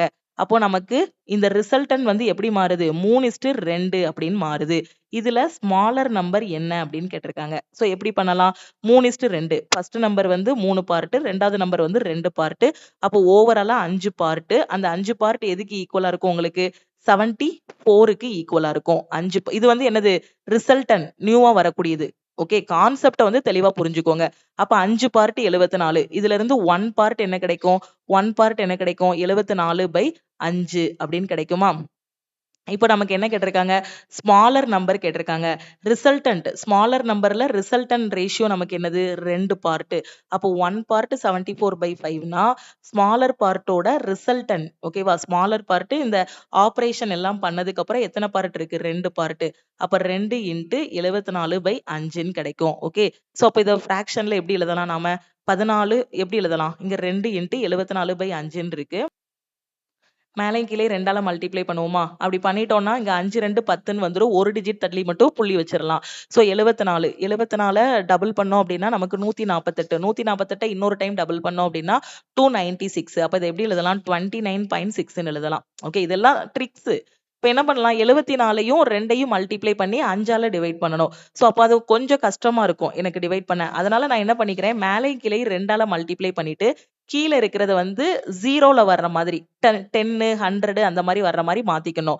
அப்ப இத 10 வர மாரி மாத்திக்கலாமா? அப்ப மேல என்ன வரும்? 296ன்னு வரும். அதுவும் 74 × 4 என்னன்னு தெரியலன்னா, 74 டபுள் பண்ணா நமக்கு என்ன கிடைக்கும்? 148 148 மறுபடியும் டபுள் பண்ணோம் அப்படின்னா, நமக்கு என்ன கிடைக்கும்? 296ன்னு கிடைக்கும். அப்புறம் ஒரு டிஜிட் தள்ளி புள்ளி வச்சோம்னா 29.6ன்னு கிடைச்சிரும். ஓகே. அப்போ ஸ்மாலர் நம்பர் இந்த ஆப்பரேஷன் எல்லாம் பண்ணதுக்கு அப்புறம் எனக்கு என்னது? 29.6. இப்ப எனக்கு என்ன கேட்டிருக்காங்க? அந்த சிறிய எண் என்னன்னு கேட்டிருக்காங்க. இனிஷியலா அந்த சிறிய எண் என்ன இருந்துச்சு? இனிஷியலா அந்த சிறிய எண் என்ன இருந்துச்சு? இப்ப எனக்கு இந்த -6 போட்டதுக்கு அப்புறம், ஓகேவா? இந்த ஆப்பரேஷன் பண்ணதுக்கு அப்புறம், சிறிய நம்பர்ல இருந்து 6 கழிச்சதுக்கு அப்புறமா எனக்கு 29.6ன்னு கிடைச்சிருக்கு. ஓகேவா? அப்ப 6 கழிக்கிறதுக்கு முன்னாடி அது எப்படி இருந்திருக்கும்? 29.6 பிளஸ் 6 அப்ப ஆன்சர் என்ன வரும்? 35.6 அப்ப இதுதான் எனக்கு என்னது? சிறிய எண். அப்போ 35.6ங்கிறது ஆப்ஷன் பி. ஓகே. உங்களுக்கான ஹோம்வொர்க் கொஸ்டின் என்ன அப்படின்னா, பெரிய எண் என்ன அப்படிங்கிறத மறக்காம கமெண்ட்ல சொல்லுங்க. ஓகே. சிறிய எண் நான் கண்டுபிடிச்சேனா, பெரிய எண் என்னங்கிறத எப்படி கண்டுபிடிப்பீங்க? 3 பார்ட்டுக்கு என்னன்னு கண்டுபிடிப்பீங்க. சோ 3 × 74/5ன்னு கிடைக்கும். ஓகே. அப்ப அத மேலயும் கீழயும் வேணா நான் சொன்ன மெத்தட் படி 2ஆல மல்டிப்ளை பண்ணி, அதுக்கப்புறம் ஒரு டிஜிட் தள்ளி வேணா புள்ளி வச்சுக்கோங்க. இல்ல டைரக்ட்டா இத மல்டிப்ளை பண்ணினாலும் 5ஆல டிவைட் பண்ணுங்க. ஓகேவா? அப்போ உங்களுக்கு என்ன நம்பர் கிடைக்கும்? ரிசல்டன்ட் அந்த ஆப்பரேஷன் எல்லாம் பண்ணி முடிச்சதுக்கு அப்புறம் பெரிய நம்பரோட இது வந்து கிடைக்கும். சோ எனக்கு இனிஷியலா பெரிய நம்பர் என்னன்னு வேணும். ஓகே. அப்ப அது கூட நாம என்ன பண்ணியிருக்கோம்? இங்க 8 கூட்டியிருக்கோம். அப்ப வரக்கூடிய ஆன்சர் கூட 8 என்ன பண்ணணும்? ஓகே. சோ என்ன பண்ணணுமோ அத பண்ணி கமெண்ட்ல ஆன்சர் சொல்லுங்க. புரியுதா? சோ கான்செப்ட் வந்து நம்ம தான் யோசிக்கணும். கரெக்ட்டான லாஜிக்ல யோசிச்சீங்க அப்படின்னா, ஈஸியா ஆன்சர் பண்ணிரலாம். இந்த கொஸ்டின் பாருங்க. 10.5 -6.5 இந்த மாரி குடுத்திருக்காங்க. சோ இத வந்து சிம்ப்ளிஃபை பண்ணணும். என்ன அப்ளை பண்ணணும்? போர்டு மாஸ் ரூல் வந்து அப்ளை பண்ணணும். போர்டு மாஸ்ல நமக்கு என்ன சொல்லியிருக்காங்க? பிராக்கெட்ட ஃபர்ஸ்ட் முடிச்சு விடணும். அப்படிதானே? சோ பிராக்கெட்ல இருக்கிறத ஃபர்ஸ்ட் வந்து நாம சால்வ் பண்ணணும். அப்போ பிராக்கெட்ல இருக்கிறத சால்வ் பண்ணோம் அப்படின்னா, இந்த பிராக்கெட்டுக்கு போனோம். இங்க இருந்து இங்க முடியுது. ஓகேவா? அடுத்து இதுக்குள்ள என்ன இருக்கு? ஒரு கர்லி பிரேஸ் இருக்கு. அந்த கர்லி பிரேஸ்க்குள்ள போனேன் அப்படின்னா, இங்க ஒரு பிராக்கெட் இருக்கு. இங்க இருந்து இங்க முடியுது. அதுக்குள்ள போனேன்னா, இங்க ஒரு பிராக்கெட் இருக்கு. ஓகே. அப்போ ஃபர்ஸ்ட் இந்த பிராக்கெட்ட நான் முடிக்கலாம். 2.2 -1.8 எனக்கு ஆன்சர் என்ன வரும்? 22ல 18 போச்சு அப்படின்னா 4. அப்போ 2.2ல 1.8 போச்சு அப்படின்னா 0.4ன்னு கிடைக்கும். அப்ப தெரியலன்னா இந்த மாரி மைனஸ் பண்ணிக்கோங்க. ஓகே. 0.4ன்னு கிடைக்கும். அப்ப இந்த பிராக்கெட்ல இருக்கிறத நான் 0.4ன்னு முடிச்சு விட்டுறலாமா? ஓகே. இந்த பிராக்கெட்ட நான் முடிச்சுட்டேன். இப்ப இந்த பிராக்கெட்ல இருந்து எந்த பிராக்கெட் வரைக்கும்? இந்த பிராக்கெட் வரைக்கும் நான் முடிக்க போறேன். 3.2 -0.4 எனக்கு ஆன்சர் என்ன வரும்? 32ல 4 போச்சு அப்படின்னா 28. ஒரு டிஜிட் தள்ளி புள்ளி வைக்கணும். அப்போ 2.8ன்னு கிடைக்கும். ஓகே. பேப்பர் பென்னே எடுக்க வேண்டாம். 3.2 -0.4 ஆன்சர் என்னது? 2.8ன்னு கிடைக்கும். அப்ப இந்த பிராக்கெட்ல இருந்து இந்த பிராக்கெட் வரைக்கும் நான் என்ன கொண்டு வந்துட்டேன்? 2.8ன்னு கொண்டு வந்துட்டேன். அப்ப இந்த கர்லி பிரேஸ்ல இருந்து இந்த கர்லி பிரேஸ் வரைக்கும் பார்க்கணும். 3.3 -2.8 2.8 அப்போ 33ல 28 போச்சுன்னா எத்தனை? 5 அப்ப எனக்கு இங்க புள்ளி இருக்கு. அப்ப 0.5 அப்ப இந்த கர்லி பிரேஸ்ல இருந்து இந்த கர்லி பிரேஸ் வரைக்கும் நான் என்ன கொண்டு வந்துட்டேன்? 0.5ன்னு கொண்டு வந்துட்டேன். இங்க வெளிய என்ன இருக்கு?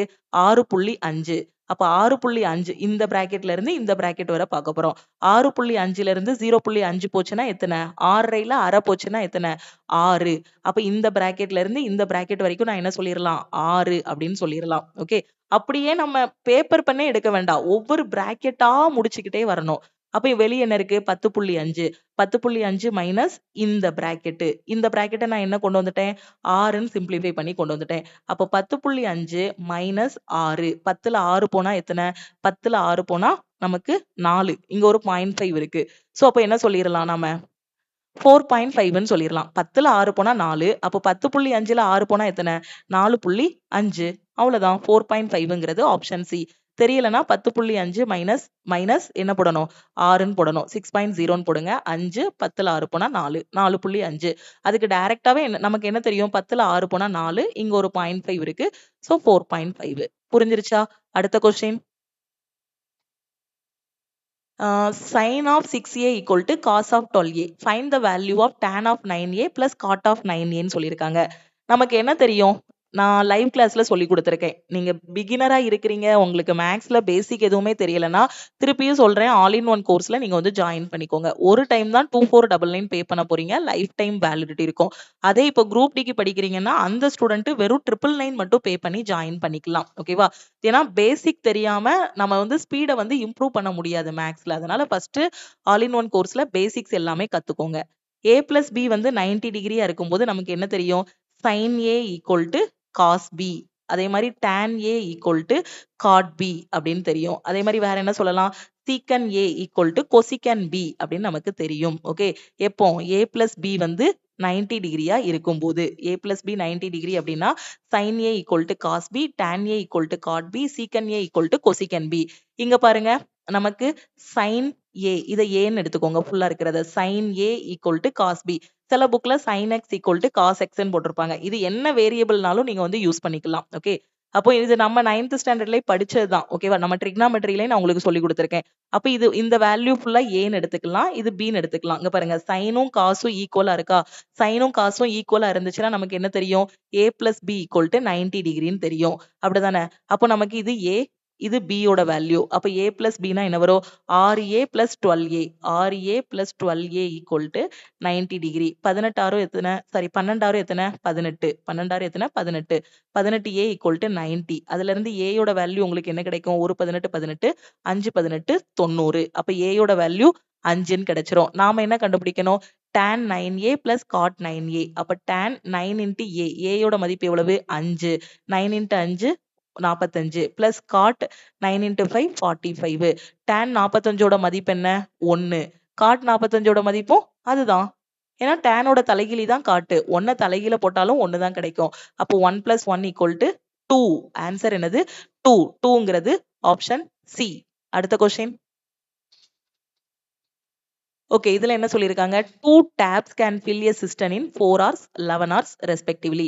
Third tap can empty it in 11 hours. நீங்க நல்லா எடுத்து பாருங்களேன். லாஸ்டா நடந்த Zen number 8 2024 குரூப் டி யோட 25 கொஸ்டினை மேக்ஸ்ல எடுத்து பாருங்க. இதே மாடல் தான் கேட்டிருப்பாங்க. NTPC UG யோட CBT 1ல உள்ள 30 கொஸ்டின் இது. இதுவும் பாத்தீங்கன்னா சேம் மாடல் தான். ரயில்வே பொறுத்த வரைக்கும் சிலபஸ் கம்ப்ளீட் பண்ணிட்டீங்கன்னா ப்ரீவியஸ் இயர் கொஸ்டினை நல்லா பிராக்டிஸ் பண்ணீங்கனாலே உங்களுக்கு அந்த மாடல் தெரிஞ்சிரும். ரயில்வேல இப்படிதான் கொஸ்டின் கேட்பாங்க, இந்த மாதிரி தான் அட்டன் பண்ணணும் அப்படின்ட்டு. அதுக்கு தான் என்ன பண்ணணும் ப்ரீவியஸ் இயர் கொஸ்டின் எடுத்து பிராக்டிஸ் பண்ணணும். இந்த யூஜில பாத்தீங்கன்னா ஒரு 32 ஷிஃப்ட் இருக்கு. அதே மாதிரி NTPC குரூப் டில பாத்தீங்கன்னா ஒரு 101 ஷிஃப்ட்.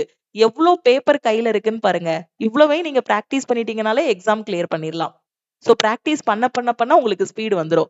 மூணாவது ஒரு பைப் இருக்கு. அது 11 மணி நேரத்துல தொட்டியை காலி பண்ணுது. How long will it take to fill 1/4 of the empty cistern if all the taps are open together? 2 குழாய்கள் இருக்கு. ஏன்னு ஒரு குழாய் இருக்கு. அந்த குழாய் வந்து 4 மணி நேரத்துல என்ன பண்ணும் அப்படின்னா தொட்டியை நிரப்பும். ரெண்டாவது பின்னு ஒரு குழாய் இருக்கு. அது 11 மணி நேரத்துல தொட்டியை நிரப்பும். மூணாவது ஒருத்தன் இருக்கான் சீன் ஒரு தொட்டி. அந்த குழாய் பாத்தீங்க அப்படின்னா 11 மணி நேரத்துல தொட்டியை காலி பண்ணுது. இவன் வந்து காலி பண்றதுனால நான் மைனஸ்ல எடுத்துக்கிறேன். ஓகேவா? 3 பேரும் சேர்ந்து வேலை பார்க்கறாங்க. அனைத்து குழாய்களும் ஒன்றாக திறக்கப்பட்டால் காலியாக உள்ள தொட்டியில காவாசி தொட்டியை நிரப்புறதுக்கு 1/4 பங்கு நிரப்புறதுக்கு எவ்வளவு நேரம் ஆகும்? இதான் கொஸ்டின்ல கேட்டிருக்காங்க. இப்ப நம்ம இது 3க்கு எல்சிஎம் எடுக்கலாம். 3க்கு எல்சிஎம் எடுத்தோம்னா பொதுவான நம்பர் என்ன? எல்சிஎம்கான ஷார்ட்கட் சொல்லி கொடுத்திருக்கேன் ஆல் இன் ஒன் கோர்ஸ்ல. இப்ப இவங்க 3 பேருக்கும் LCM வந்து 44. இதுதான் டோட்டல் ஒர்க். இருக்கிறதுலே பெரிய நம்பர் எடுக்கணும். அதை வச்சு இதை டிவைட் பண்ணி பார்க்கணும். டிவைட் ஆகலைன்னா டபுள் பண்ணணும், ட்ரிபிள் பண்ணணும். இப்போ 4 டைம்ஸ் பண்ணா மட்டும்தான் 3ஆலையும் டிவைட் ஆகும். ஸோ அதனால 44 தான் LCM. ட்ரெடிஷனல் மெத்தட்லாம் போட்டோம் அப்படின்னா எக்ஸாம்ல ரொம்ப டைம் எடுக்கும். அதனால ஷார்ட்கட்ஸ் எல்லாமே தெரிஞ்சுக்கோங்க. இப்போ ஏய 44 மாத்தணும் அப்படின்னா 11ஆல மல்டிப்ளை பண்ணணும். தெரியலனா இந்த 4 எடுத்துட்டு வந்து கேன்சல் பண்ணி பாருங்க. இத 44 மாத்தணும்னா 4ஆல மல்டிப்ளை பண்ணணும். இத 44 மாத்தணும்னா 4ஆல மல்டிப்ளை பண்ணணும். இது காலி பண்றதுனால மைனஸ்ல போட்டிருக்கேன். ஓகேவா? அப்போ முழு தொட்டியும் நிரம்பணும்னா நான் எவ்வளவு தண்ணி ஊத்தணும்? 44 லிட்டர் தண்ணி ஊத்தணும். இதுதான் எனக்கு என்னது? மொத்த வேலை. Total work. இதுதான் எனது திறன், எஃபிசியன்சி. ஏயோட திறமை எவ்வளோ அப்படின்னா 1 மணி நேரத்துக்கு 11 லிட்டர் தண்ணி ஊத்துவான். பியோட திறமை எவ்வளோன்னா 1 மணி நேரத்துக்கு 4 லிட்டர் தண்ணி ஊத்துவான். சியோட திறமை எவ்வளோன்னா 1 மணி நேரத்துக்கு 4 லிட்டர் தண்ணிய வெளியேற்றும். இதுதான் சியோட திறமை. ஓகேவா? சோ இப்போ நமக்கு என்ன கேட்டிருக்காங்க?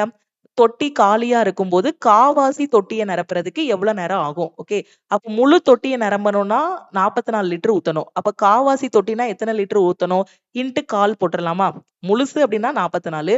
அப்ப காவாசினா எவ்வளவு வரும்? 11ன்னு வரும். அது நம்ம சொல்லிடலாம். அப்படி தெரியலனா ஃபுல் தொட்டினா 44. அப்ப காவாசினா இன்ட்டு 1/4 போடும்போது 11 லிட்டர். அப்ப காவாசி தொட்டினா எத்தனை லிட்டர் ஊத்துனா போதும்? 11 லிட்டர் தண்ணி ஊத்துனா போதும். ஓகேவா? அப்ப இந்த 11ஐயும் யாரு பண்றாங்க? ஏபிசி 3 பேரும் சேர்ந்து பண்றாங்க. காலியாக உள்ள தொட்டியின் கால் பகுதியை நிரப்ப எவ்வளவு நேரம் ஆகும்? 3 பேரும் சேர்ந்து வேலை பார்த்தாங்கன்னா அப்ப இவன் என்ன பண்ணுவான்? 1 மணி நேரத்துக்கு 11 கேக் பண்ணுவான். ஓகே. 11 லிட்டர் தண்ணி ஊத்துறான். இந்த பி குழாய் என்ன பண்ணுது? 4. ஓகே. சி குழாய் என்ன பண்ணும்? -4. அப்போ 1 மணி நேரத்துல 3 பேரும் சேர்ந்து வேலை பார்த்தாங்கன்னா, இவன் 11 கேக் பண்ணுவான். இவன் 4 கேக் பண்ணுவான். இவன் 4 கேக்க சாப்பிட்டுருவான். ஓகே. அப்போ 3 பேரும் சேர்ந்து வேலை பார்த்தா என்ன வரும்? +4 -4 கேன்சல் ஆகிரும். 1 மணி நேரத்துக்கு எவ்வளோ ஊத்துவாங்க? எவ்வளோ இது பண்றாங்க? 11 லிட்டர். நம்ம டார்கெட் எவ்வளவு? காவாசி தொட்டினாலும் 11 லிட்டர் தான். அப்போ 1 மணி நேரத்துக்கு 11 லிட்டர் ஊத்துறாங்கன்னா, 11 லிட்டர் ஊத்துறதுக்கு எவ்வளவு நேரம் ஆகும்? 1 மணி நேரம். 11/11 1ன்னு போட்டுறலாம். இல்ல டைரக்ட்டா இத வச்சே என்ன சொல்லிறலாம்? 1 மணி நேரம்னு சொல்லிறலாம். 1 மணி நேரம்ங்கிறது ஆப்ஷன் ஏ. எவ்ளோ ஈஸியான கொஸ்டின் கேட்டிருக்காங்கன்னு பாருங்க ரயில்வேல. Which of the following digit should be replaced x so that 3-digit number 2x2 is divisible by 4? 2x2 என்ற 3 இலக்க எண் 4ஆல் வகுபடுவதற்கு பின்வரும் இலக்கங்களில் xக்கு பதிலாக எது வர வேண்டும் அப்படின்னு கேட்டிருக்காங்க. ரொம்ப ரொம்ப ரொம்ப ஈஸியான கொஸ்டின். பார்த்ததுமே ஆன்சர் பண்ணிடலாம். ஆப்ஷன்ல என்ன கொடுத்திருக்காங்க? ஏ வந்து 0, பி வந்து 1, சி வந்து 2ன்னு சொல்லியிருக்காங்க. சோ ஆப்ஷன் மெத்தட்ல போங்க. Option method. ஓகே. என்ன பண்ண போறோம்? நமக்கு 2 எக்ஸ் 2ன்னு இருக்கு. எக்ஸ் இருக்க இடத்துல என்ன நம்பர் வரும்னு கண்டுபிடிக்கணும். சோ அப்போ ஃபர்ஸ்ட் ஆப்ஷன் எதால வகுபடணும்? 4ஆல வகுபடணும். 4ஓட டிவிசிபிலிட்டி ரூல் என்ன? லாஸ்ட் 2 டிஜிட் 4ஆல வகுபட்டுச்சுன்னா அந்த நம்பர் 4ஆல வகுபடும். இப்ப எக்ஸ் இருக்க இடத்துல 0 போட்டேன் அப்படின்னா லாஸ்ட் 2 டிஜிட் எனக்கு என்ன கிடைக்கும்? 02ன்னு கிடைக்கும். ஓகேவா? சோ 20ன்னு சொல்லிடாதீங்க. 02ன்னு கிடைக்கும். 2வை 4ஆல டிவைட் பண்ண முடியுமா? ஹோலா டிவைட் ஆகுமா? ஆகாது. அப்ப நாம இதை எலிமினேட் பண்ணிடலாம். அடுத்து 1. எக்ஸ் இருக்க இடத்துல 1 சப்ஸ்டியூட் பண்ணுங்க. 12ன்னு கிடைக்கும். அதாவது 212ன்னு வரும். லாஸ்ட் 2 டிஜிட் எடுத்தோம்னா 12ன்னு வரும். 12 வந்து 4ஆல டிவைட் ஆகுமா? ஆகும். அப்ப நம்ம எடுத்திருக்க ஆப்ஷன் கரெக்ட். சோ அப்ப எக்ஸ் இருக்க இடத்துல 1 தான் வரும். பார்த்ததுமே ஆன்சர் பண்ணிடலாம். அடுத்த கொஸ்டின். இப்போ ஆப்ஷன் சி எடுத்துக்கோங்க. 2. இந்த எக்ஸ் இருக்க இடத்துல 2 போட்டீங்கன்னா 22 வரும். 22 4ஆல டிவைட் ஆகுமா? ஆகாது. அப்ப இந்த ஆப்ஷனை எலிமினேட் பண்ணிடலாம். 13th question. Find the single discount equivalent to 3 successive discount of 10%. ஒரு பொருளின் மீது வழங்கப்படும் 10% அளவிலான 3 தொடர் தள்ளுபடிகளுக்கு நிகரான ஒற்றை தள்ளுபடி என்னன்னு கேட்டிருக்காங்க. ஓகே. அப்போ 10%, 10%, 10%ன்னு 3 வாட்டி கொடுக்குறோம். ஓகே. அப்ப இதுக்கான ஒற்றை தள்ளுபடி என்னன்னு கேட்டிருக்காங்க. அப்ப 10% நம்ம எப்படி எழுதலாம்? பிராக்ஷன்ல 1/10 அப்படின்னு எழுதிக்கலாமா? 1/10ன்னு எழுதிக்கலாம். அப்போ 10 ரூபாய் மதிப்புள்ள பொருளுக்கு 1 ரூபாய் தள்ளுபடி கொடுக்குறோம். ஓகே. அப்ப இது மார்க் பிரைஸ், இங்க செல்லிங் பிரைஸ்ன்னு போட்டுக்கோங்க. அப்போ 10 ரூபாய் மதிப்புள்ள பொருளுக்கு 1 ரூபாய் தள்ளுபடி கொடுத்தா எவ்வளவு ரூபாய்க்கு விற்போம்? 9 ரூபாய்க்கு விற்போம். ஓகே. எத்தனை வாட்டி தள்ளுபடி கொடுக்குறோம்? 1 2 3 3 வாட்டி. கொஸ்டின்லயே சொல்லிட்டாங்க 3 டைம்னு. அப்ப எத்தனை 10 போடுங்க? 3 10 போடுங்க. மார்க் பிரைஸ 3 வாட்டி 10 10ன்னு எழுதிக்கோங்க. செல்லிங் பிரைஸ 3 வாட்டி 9 9ன்னு எழுதிக்கோங்க. அப்ப மார்க் பிரைஸ் உங்களுக்கு என்ன வரும்? 10 கியூப் வந்து 1000. நான் 1ல இருந்து 20 வரைக்கும் உங்களை கியூப் நம்பர் படிக்க சொல்லியிருக்கேன் வேதிக் மேக்ஸ் கிளாஸ்ல. 9 கியூப் வந்து எவ்வளவு? 729. ஓகே. அப்ப 1000 ரூபாய் மதிப்புள்ள பொருளுக்கு 729 ரூபாய் தள்ளுபடி கொடுக்குறோம் அப்படின்னா எவ்வளவு தள்ளுபடி வரும் நமக்கு? 1000 மைனஸ் 729. ஆன்சர் என்ன வரும்? 271 வந்து தள்ளுபடின்னு வரும். எனக்கு தள்ளுபடி சதவீதம் கேட்டிருக்காங்க. அப்ப தள்ளுபடி 271 மார்க் பிரைஸ்ல இருந்தானே கொடுக்குறோம், அதை கீழே போட்டுருவோம். 1000 சதவீதமா இன்ட்டு 100 போட்டுக்கலாம். ஸோ டிஸ்கவுண்ட் பெர்சன்டேஜ் கண்டுபிடிக்கிறோம். டிஸ்கவுண்ட்டை மேல போடணும், மார்க் பிரைஸை கீழே போடணும், சதவீதம்ங்கிறதுனால 100 போட்டுக்கணும். 20 கட் பண்ணிடலாம். ஒரு டிஜிட் தள்ளி புள்ளி வச்சோம் அப்படின்னா 27.1%. ஓகேவா? 27.1ங்கிறது ஆப்ஷன் டி. ரொம்ப சிம்பிள். எக்ஸாம்ல பார்த்ததுமே என்ன பண்ணிரலாம்? மார்க் பிரைஸ் வந்து இது புரியணுங்கிறதுக்காக தான் 3 வாட்டி எழுதி காட்டியிருக்கேன். அப்ப 10%, அப்ப மார்க் பிரைஸ்னா 1000, செல்லிங் பிரைஸ் அப்படின்னா 729. 9 கியூப் வந்து 729. டிஃபரன்ஸ் எடுத்தோம்னா 271. சோ அப்ப நமக்கு ஆன்சர் ஆப்ஷன் டி 27.1 தான் ஆன்சர்னு சொல்லிடலாம். பேப்பர் பெண்ணே இல்லாம சால்வ் பண்ணிடலாம். அடுத்த question. A tank is being filled by 2 taps, M and N.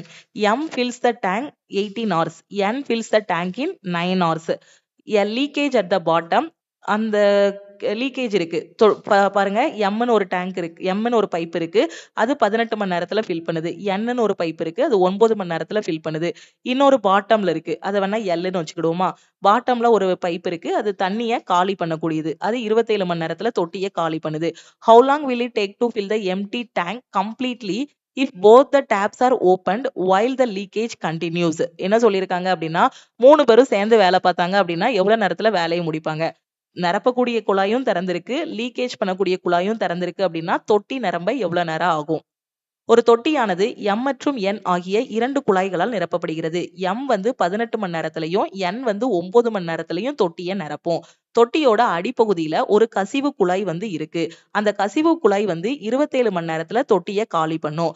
கசிவு நீடிக்கும் அதே வேளையில் 2 குழாய்களும் திறக்கப்பட்டால் காலியாக உள்ள தொட்டியை நிரப்ப எவ்வளவு மணி நேரம் ஆகும்? இப்ப பார்த்த கொஸ்டின் மாதிரியே தான். M எவ்வளவு மணி நேரம்? 18. N எத்தனை சொல்லியிருந்தாங்க? 9. L எவ்வளவு சொல்லியிருந்தாங்க? 27 மணி நேரம். 3 பேரும் சேர்ந்து வேலை பார்த்தாங்கன்னா இதுக்கு நேரா மைனஸ் போட்டுக்கோங்க. ஏன்னா இது வந்து காலி பண்ணுது. அப்ப 18, 9, 27. எல்சிஎம் என்ன வரும்? எல்லாத்துக்கும் காமனான நம்பர் 54. ஓகேவா? எல்சிஎம்கான ஷார்ட்கட் நிறைய டைம் யூடியூப்லயும் சொல்லி கொடுத்திருக்கேன். ஆல் இன் ஒன்லயும் உங்களுக்கு அந்த வேதிக் மேக்ஸ்ல ஷார்ட்கட்ஸ் எல்லாம் சொல்லி கொடுத்திருக்கேன். இதுதான் நமக்கு என்னது? மொத்த வேலை, டோட்டல் ஒர்க். இது 54 மாத்தனா 3ஆல மல்டிப்ளை பண்ணணும். இது 54 மாத்தனா 6ஆல மல்டிப்ளை பண்ணணும். இது 54 மாத்தனா 2ஆல மல்டிப்ளை பண்ணணும். சோ இது காலி பண்ணுது. அதனால இதை மைனஸ்ன்னு போட்டுடலாம். ஓகே, டோட்டல் ஒர்க் வந்து 54. 3 பேரும் சேர்ந்து வேலை பார்த்தாங்கன்னா இது திறன். எம்மோட திறமை 1 மணி நேரத்துக்கு 3 கேக் பண்ணுவான், இல்ல 3 லிட்டர் தண்ணி ஊத்துறாங்க. ஓகேவா? அப்போ 3 பேரும் சேர்ந்து வேலை பார்த்தாங்கன்னா 1 மணி நேரத்துக்கு எத்தனை பண்ணுவாங்க? 3 + 6 - 2. இது ஏன் மைனஸ்ல போடுறோம்னு தெரியுதா? ஏன்னா இது வந்து என்ன பண்ணுது? காலி பண்ணுது. ஓகே, அப்போ 9 - 2 7. அப்போ 1 மணி நேரத்துக்கு எத்தனை கேக் பண்ணுவாங்க? 3 பேரும் சேர்ந்து வேலை பார்த்தா 7 கேக் பண்ணுவாங்க. டார்கெட் எவ்வளவு? 54. அப்ப எவ்வளவு நேரம் ஆகும்? 54 / 7. சோ கலப்பு பின்னத்துல சொல்லணும். சோ 54 7 8 7 56 ஆகிரும். சோ 7 7 49. அப்போ 54ல 49 போனா 5. அப்ப இத கலப்பு பின்னத்துல எப்படி எழுதணும்? ஈவ முதல்ல எழுதிரணும், மீதிய இங்க எழுதணும், எதால வகுத்தமோ அதை கீழே எழுதணும். அப்ப 7 5/7. 7 5/7ங்கிறது ஆப்ஷன் சி. ஓகே, சோ டோட்டலா பாத்தீங்கன்னா NTPC அண்டர் கிராஜுவேட்ல மேக்ஸ்ல 30 கொஸ்டின் வந்து கேட்பாங்க. சோ இப்போ இந்த ஷிஃப்ட்ல இருக்கக்கூடிய பாதி கொஸ்டின் வந்து இன்னைக்கு சால்வ் பண்ணிடுவோம். ஓகே, 15வது கொஸ்டின் வந்து இப்போ நம்ம சால்வ் பண்ண போறோம். நாளைக்கு மீதி 15 கொஸ்டினை சால்வ் பண்ணிடலாம். மொத்தம் 30 இருக்கு. சோ 2 நாள் கிளாஸா கொண்டு போனோம் அப்படின்னா 1 மணி நேரம் 1 மணி நேரத்துல 30 கொஸ்டின் வந்து சால்வ் பண்ணிடலாம். Okay, trains from Delhi, Lucknow and Jaipur depart every 12 minutes, 18 minutes and 27 minutes. If all depart together at 6 a.m. when will they depart together again? Delhi, Lucknow, Jaipur ஆகிய இடங்களிலிருந்து ரயில்கள் முறையே ஒவ்வொரு 12 நிமிடங்கள், 18 நிமிடங்கள், 27 நிமிடங்களுக்கு ஒரு முறை புறப்படுகின்றன. அவை அனைத்தும் காலை 6 மணிக்கு ஒண்ணா புறப்படுறாங்க. ஓகே, சோ டெல்லியில இருந்து இது இந்த நிமிஷத்துல புறப்படுது, இது லக்னோல இருந்து, இது ஜெய்ப்பூர்ல இருந்து 6 மணிக்கு ஒண்ணா புறப்பட்டாங்க அப்படின்னா திருப்பி எத்தனை மணிக்கு அகைன் ஒண்ணா கிளம்புவாங்க? இதான் கொஸ்டின். ஓகேவா? இது நம்ம டிஎன்பிஎஸ்சில எல்லாம் அடிக்கடி கேட்பாங்க இல்லையா? எல்சிஎம் எடுத்திருப்போம். ஒரு 3 பேர் ஒரு வட்ட வடிவ பாதையை சுத்திக்கிட்டு இருக்காங்க. ஃபர்ஸ்ட் இந்த டைம்ல மீட் பண்றாங்க, இந்த நிமிஷத்துல மீட் பண்றாங்க. அகைன் அவங்க மீட் பண்ணும்போது எத்தனை நிமிஷத்துல மீட் பண்ணுவாங்க, இல்ல எத்தனை மணிக்கு மீட் பண்ணுவாங்க? அதே கதை தான் இங்கேயும். ஓகேவா? அந்த கான்செப்ட் எல்லாம் சேம் தான். அந்த வேர்டிங்ஸ மட்டும் மாத்தி மாத்தி கேட்டிருந்தாங்க. அப்படி வேர்ட்ஸ மாத்தும்போது ஸ்டூடண்ட்ஸ் பயந்துருந்தாங்க. ஓகே. சோ நம்ம வந்து காம்படிட்டிவ் எக்ஸாம் படிக்கிறோம். அதனால கான்செப்ட்ட தெளிவா புரிஞ்சு படிக்கணும். அப்ப இது 3க்கும் ஃபர்ஸ்ட் எல்சிஎம் எடுத்துறலாமா? எடுத்தோம் அப்படின்னா என்ன வரும்? 12, 18, 27. டானா வகுத்தல்ல எல்சிஎம் எடுத்தோம்னா லேட் ஆகும். ஷார்ட்கட் படி பார்த்தோம் அப்படின்னா எல்சிஎம் வந்து 27 4 டைமு. சோ 108. ஓகே. அப்போ எல்சிஎம் வந்து உங்களுக்கு என்ன வரும்? 108 மினிட்ன்னு கிடைக்கும். ஓகே. அப்ப இப்போ எல்லாரும் ஒண்ணா எப்போ ஸ்டார்ட் பண்ணியிருக்காங்க? 6 மணிக்கு எல்லாரும் ஸ்டார்ட் பண்ணியிருக்காங்க. அடுத்து எப்போ ஸ்டார்ட் பண்ணுவாங்கங்கிறத கண்டுபிடிக்கணும். அப்ப அடுத்து அவங்க எப்போ ஸ்டார்ட் பண்ணுவாங்கன்னா, இப்ப 6 மணிக்கு ஸ்டார்ட் பண்ணியிருக்காங்கன்னா, அடுத்த 108 நிமிஷத்துக்கு அப்புறம் 6 மணில இருந்து அடுத்த 108 நிமிஷத்துக்கு அப்புறம் அகைன் ஒண்ணா மீட் பண்ணுவாங்க. இல்ல அகைன் ஸ்டார்ட் பண்ணுவாங்க. ஓகேவா? இப்ப 6 மணிக்கு ஸ்டார்ட் ஆயிருக்காங்கன்னா, அடுத்து எல்லாரும் ஒண்ணா எப்போ ஸ்டார்ட் பண்ணுவாங்கன்னா, அடுத்த 108 நிமிஷத்துக்கு அப்புறம். அப்ப 6 + 108 நிமிஷம். அத எப்படி எழுதலாம் நாம? இந்த மாரி மணில சொல்லணும். ஓகே. 7:48 7:36 7:40 7:24ன்னு சொல்லணும். அப்ப இந்த நிமிஷத்த நான் ஹவர்ஸா வந்து சொல்லணும். ஹவர்ஸாவும், மினிட்ஸாவும் நான் பிரிக்க போறேன். அப்போ 1 மணி நேரத்துக்கு எனக்கு எத்தன நிமிஷம்? 60 நிமிஷம். அப்ப இத 60ஆல டிவைட் பண்ணேன் அப்படின்னா, எனக்கு எத்தன மணி நேரங்கள், எத்தன நிமிஷம்ங்கிறது தெரிஞ்சிருமா? அப்ப 60ஆல டிவைட் பண்ணுங்க. 108 60 டிவைட் பண்றோம் அப்படின்னா, 1 60 60. ஸோ 8 10ல 6 போனா 4. ஓகேவா? 10ல 6 போனா 4. அப்ப இந்த 60 எப்படி இந்த 108 எப்படி பிரிக்கலாம்? 60 நிமிஷம் 48 நிமிஷம்னு பிரிக்கலாம். இல்லன்னா இத எப்படி பிரிக்கலாம்? 1 மணி நேரம் 48 நிமிஷம் அப்படின்னு பிரிக்கலாமா? 1 மணி நேரம் 48 நிமிஷம்னு பிரிக்கலாம். புரியுதா? ஏன்னா எதுக்காண்டி 60ஆல டிவைட் பண்றோம்னு புரியுதா டைரக்ட்டா? 1 மணி நேரத்துக்கு 60 நிமிஷம். எனக்கு 108 நிமிஷம் இருக்கு. இத மணியாவும், ஹவர்ஸாவும், மினிட்ஸாவும் பிரிக்க போறேன். அப்ப இத எப்படி பிரிக்கலாம்? 1 மணி நேரம் 48 நிமிஷம்னு பிரிக்கலாம். வேணா கூட்டி பாருங்க. 1 மணி நேரத்துக்கு 60 நிமிஷம். 60 + 48 108 வந்துருச்சா? அப்ப இத 1 மணி நேரம் 48 நிமிஷம். ஓகே பிரிச்சாச்சு. அப்ப அந்த ட்ரெயின் அகைன் எப்போ ஒண்ணா புறப்படும் அப்படின்னு பார்த்தீங்கன்னா, இப்ப 6 மணிக்கு ஒண்ணா கிளம்பியிருக்கு இல்லையா? 6 மணிக்கு ஒண்ணா ஸ்டார்ட் ஆயிருக்கு இல்லையா? அடுத்த 1 மணி நேரம் 48 நிமிஷத்துக்கு அப்புறம் 6 மணிக்கு அப்புறம் 1 மணி நேரம் 48 நிமிஷத்துக்கு அப்புறமா ஒண்ணா ஸ்டார்ட் ஆகும். அப்ப எத்தன மணிக்கு? 7 மணி 48 நிமிஷம். 48. அப்ப 7:48ங்கிறது ஆப்ஷன் ஏ. கிளியரா புரிஞ்சிருச்சா? அடுத்த கொஸ்டின். ஓகே. 15 கொஸ்டின் சால்வ் பண்ணிட்டோம். மீதி இருக்க 15 கொஸ்டின் எல்லாத்தையும் அடுத்த கிளாஸ்ல நம்ம டிஸ்கஸ் பண்ணலாம். இந்த கிளாஸஸ் எல்லாமே உங்களுக்கு ரொம்பவே யூஸ்ஃபுல்லா இருக்கும். ஸோ இதுவரைக்கும் ரயில்வேல கேட்ட கொஸ்டின்ஸ் எல்லாத்தையும் கரெக்ட்டா பிராக்டிஸ் பண்ணுங்க. டெஸ்ட் எடுங்க. டெஸ்ட் எடுத்து அத அனலைஸ் பண்ணுங்க. ஓகே. குரூப் டி பொறுத்தவரைக்கும் எப்படி டெஸ்ட் எடுக்கணும்னு தெரியலன்னா, நம்ம டெஸ்ட் பேட்ச்ல ஜாயின் பண்ணிக்கோங்க. அது மட்டும் இல்லாம சனிக்கிழமை state level mega live test free test தான் கண்டக்ட் பண்றோம். ஓகேவா? 11ஆம் தேதி நாள கழிச்சு. ஓகே. சோ இந்த டெஸ்ட்டையும் மிஸ் பண்ணாம அட்டெண்ட் பண்ணுங்க. மேம் நான் பிகினரா இருக்கேன். ரயில்வேய ஃபர்ஸ்ட் அட்டெம்ப்ட்ல கிளியர் பண்ணணும். எஸ்எஸ்சிய ஃபர்ஸ்ட் அட்டெம்ப்ட்ல கிளியர் பண்ணணுங்கிற ஸ்டூடண்ட் ஆல் இன் ஒன் கோர்ஸ்ல லைஃப் டைம் வேலிடிட்டில நீங்க வந்து ஜாயின் பண்ணிக்கோங்க. உங்களுக்கு A to Z maths, reasoning, science, general awareness, weekly plan, weekly test எல்லாமே ப்ரொவைட் பண்ணிருவோம். நீங்க பே பண்ணக்கூடியது ஒரு டைம் தான். ஆனா உங்களுக்கு அக்சஸ் வந்து லைஃப் டைம் வேலிடிட்டி இருக்கும். எல்லா கன்டென்ட்டுமே பெர்ஃபெக்ட்டா உங்களுக்கு வந்து குடுத்திருப்போம். கிளாஸஸா இருக்கட்டும், பிடிஎஃப் மெட்டீரியல்ஸா இருக்கட்டும், டெஸ்ட்டா இருக்கட்டும், எல்லாமே எக்ஸாம் பாயிண்ட் ஆஃப் வியூல பெர்ஃபெக்ட்டா குடுத்திருப்போம். கரெக்ட்டா யூட்டிலைஸ் பண்ணிக்கோங்க. மேம் இந்த குரூப் டிக்கு மட்டும் எனக்கு கிளாஸ் வேணும் அப்படிங்கிற ஸ்டூடண்ட் நீங்க 999 மட்டும் பே பண்ணி ஜாயின் பண்ணிக்கோங்க. ஓகேவா? ஆல் இன் ஒன் கோர்ஸ்க்கு 999 பே பண்ணி ஜாயின் பண்ணிட்டீங்கன்னா, குரூப் டி எக்ஸாம் முடிஞ்சதுக்கு அப்புறம் கூட வந்து நீங்க என்ன பண்ணிக்கலாம்? லைஃப் டைமா சேஞ்ச் பண்ணிக்கலாம். அதே மாதிரி கரண்ட் அஃபேர் லாஸ்ட் 8 மாசத்தோடது நான் குரூப் டிக்கு படிக்கணுங்கிற ஸ்டூடண்ட் கரண்ட் அஃபேர் கோர்ஸ்லயும் ஜாயின் பண்ணிக்கோங்க. அதோட ஃபீஸ் வந்து பாத்தீங்கன்னா 999. ஆனா இப்ப குரூப் டிக்கு கரண்ட் அஃபேர்ல ஜாயின் பண்ற ஸ்டூடண்ட் 199 மட்டும் பே பண்ணி நீங்க வந்து ஜாயின் பண்ணிக்கலாம். ஓகே. உங்களுக்கு நான் எல்லாமே தெளிவா சொல்லிட்டேன். இதுதான் டீமோட வாட்ஸ்அப் நம்பர். கிளாஸ் ஜாயின் பண்றதுக்கு இந்த நம்பருக்கு ஐ வாண்ட் ஆல் இன் ஒன்னு மெசேஜ் பண்ணுங்க. அதே மாதிரி டெஸ்ட் பேட்ச் ஜாயின் பண்றதுக்கு ஐ வாண்ட் குரூப் டி டெஸ்ட்ன்னு மெசேஜ் பண்ணுங்க. ஓகேவா? கரண்ட் அஃபேர் குரூப் டிக்கு மட்டும்னா ஐ வாண்ட் குரூப் டி சிஏன்னு மெசேஜ் பண்ணுங்க. ஆல் இன் ஒன் லைஃப் டைம்னா 2499 பே பண்ணி ஜாயின் பண்ணிக்கோங்க. இப்போ குரூப் டிக்கு மட்டும் அப்படின்னா 999 பே பண்ணி ஜாயின் பண்ணிக்கோங்க. ஓகே. சோ நீங்க மெசேஜ் பண்ணதும் உங்களுக்கு ஜிபே நம்பர் இல்ல அக்கவுண்ட் நம்பர் குடுப்பாங்க. அதுக்கு ஃபீஸ் பே பண்ணிட்டு பேமெண்டோட ஸ்கிரீன்ஷாட் சென்ட் பண்ணீங்கன்னா, பேக் எண்ட்ல இருந்து டீம் வந்து அக்சஸ் குடுத்துருவாங்க. எல்லாமே பெர்ஃபெக்ட்டா குடுத்துட்டோம். சோ இப்ப இருந்து படிக்க ஆரம்பிச்சீங்கன்னா, அடுத்து வரக்கூடிய எக்ஸாம்ஸ்க்கு சூப்பரா கிளியர் பண்ணிரலாம். ஓகே கரெக்ட்டா ஃபாலோ பண்ணிக்கோங்க. லக்ஷ்மி மேக்ஸோட டெலிகிராம் சேனல் அண்ட் குரூப்லயும் ஜாயின் பண்ணிக்கோங்க. இன்ஸ்டாகிராம்லயும் லக்ஷ்மி மேக்ஸ ஃபாலோ பண்ணிக்கோங்க. Thank you.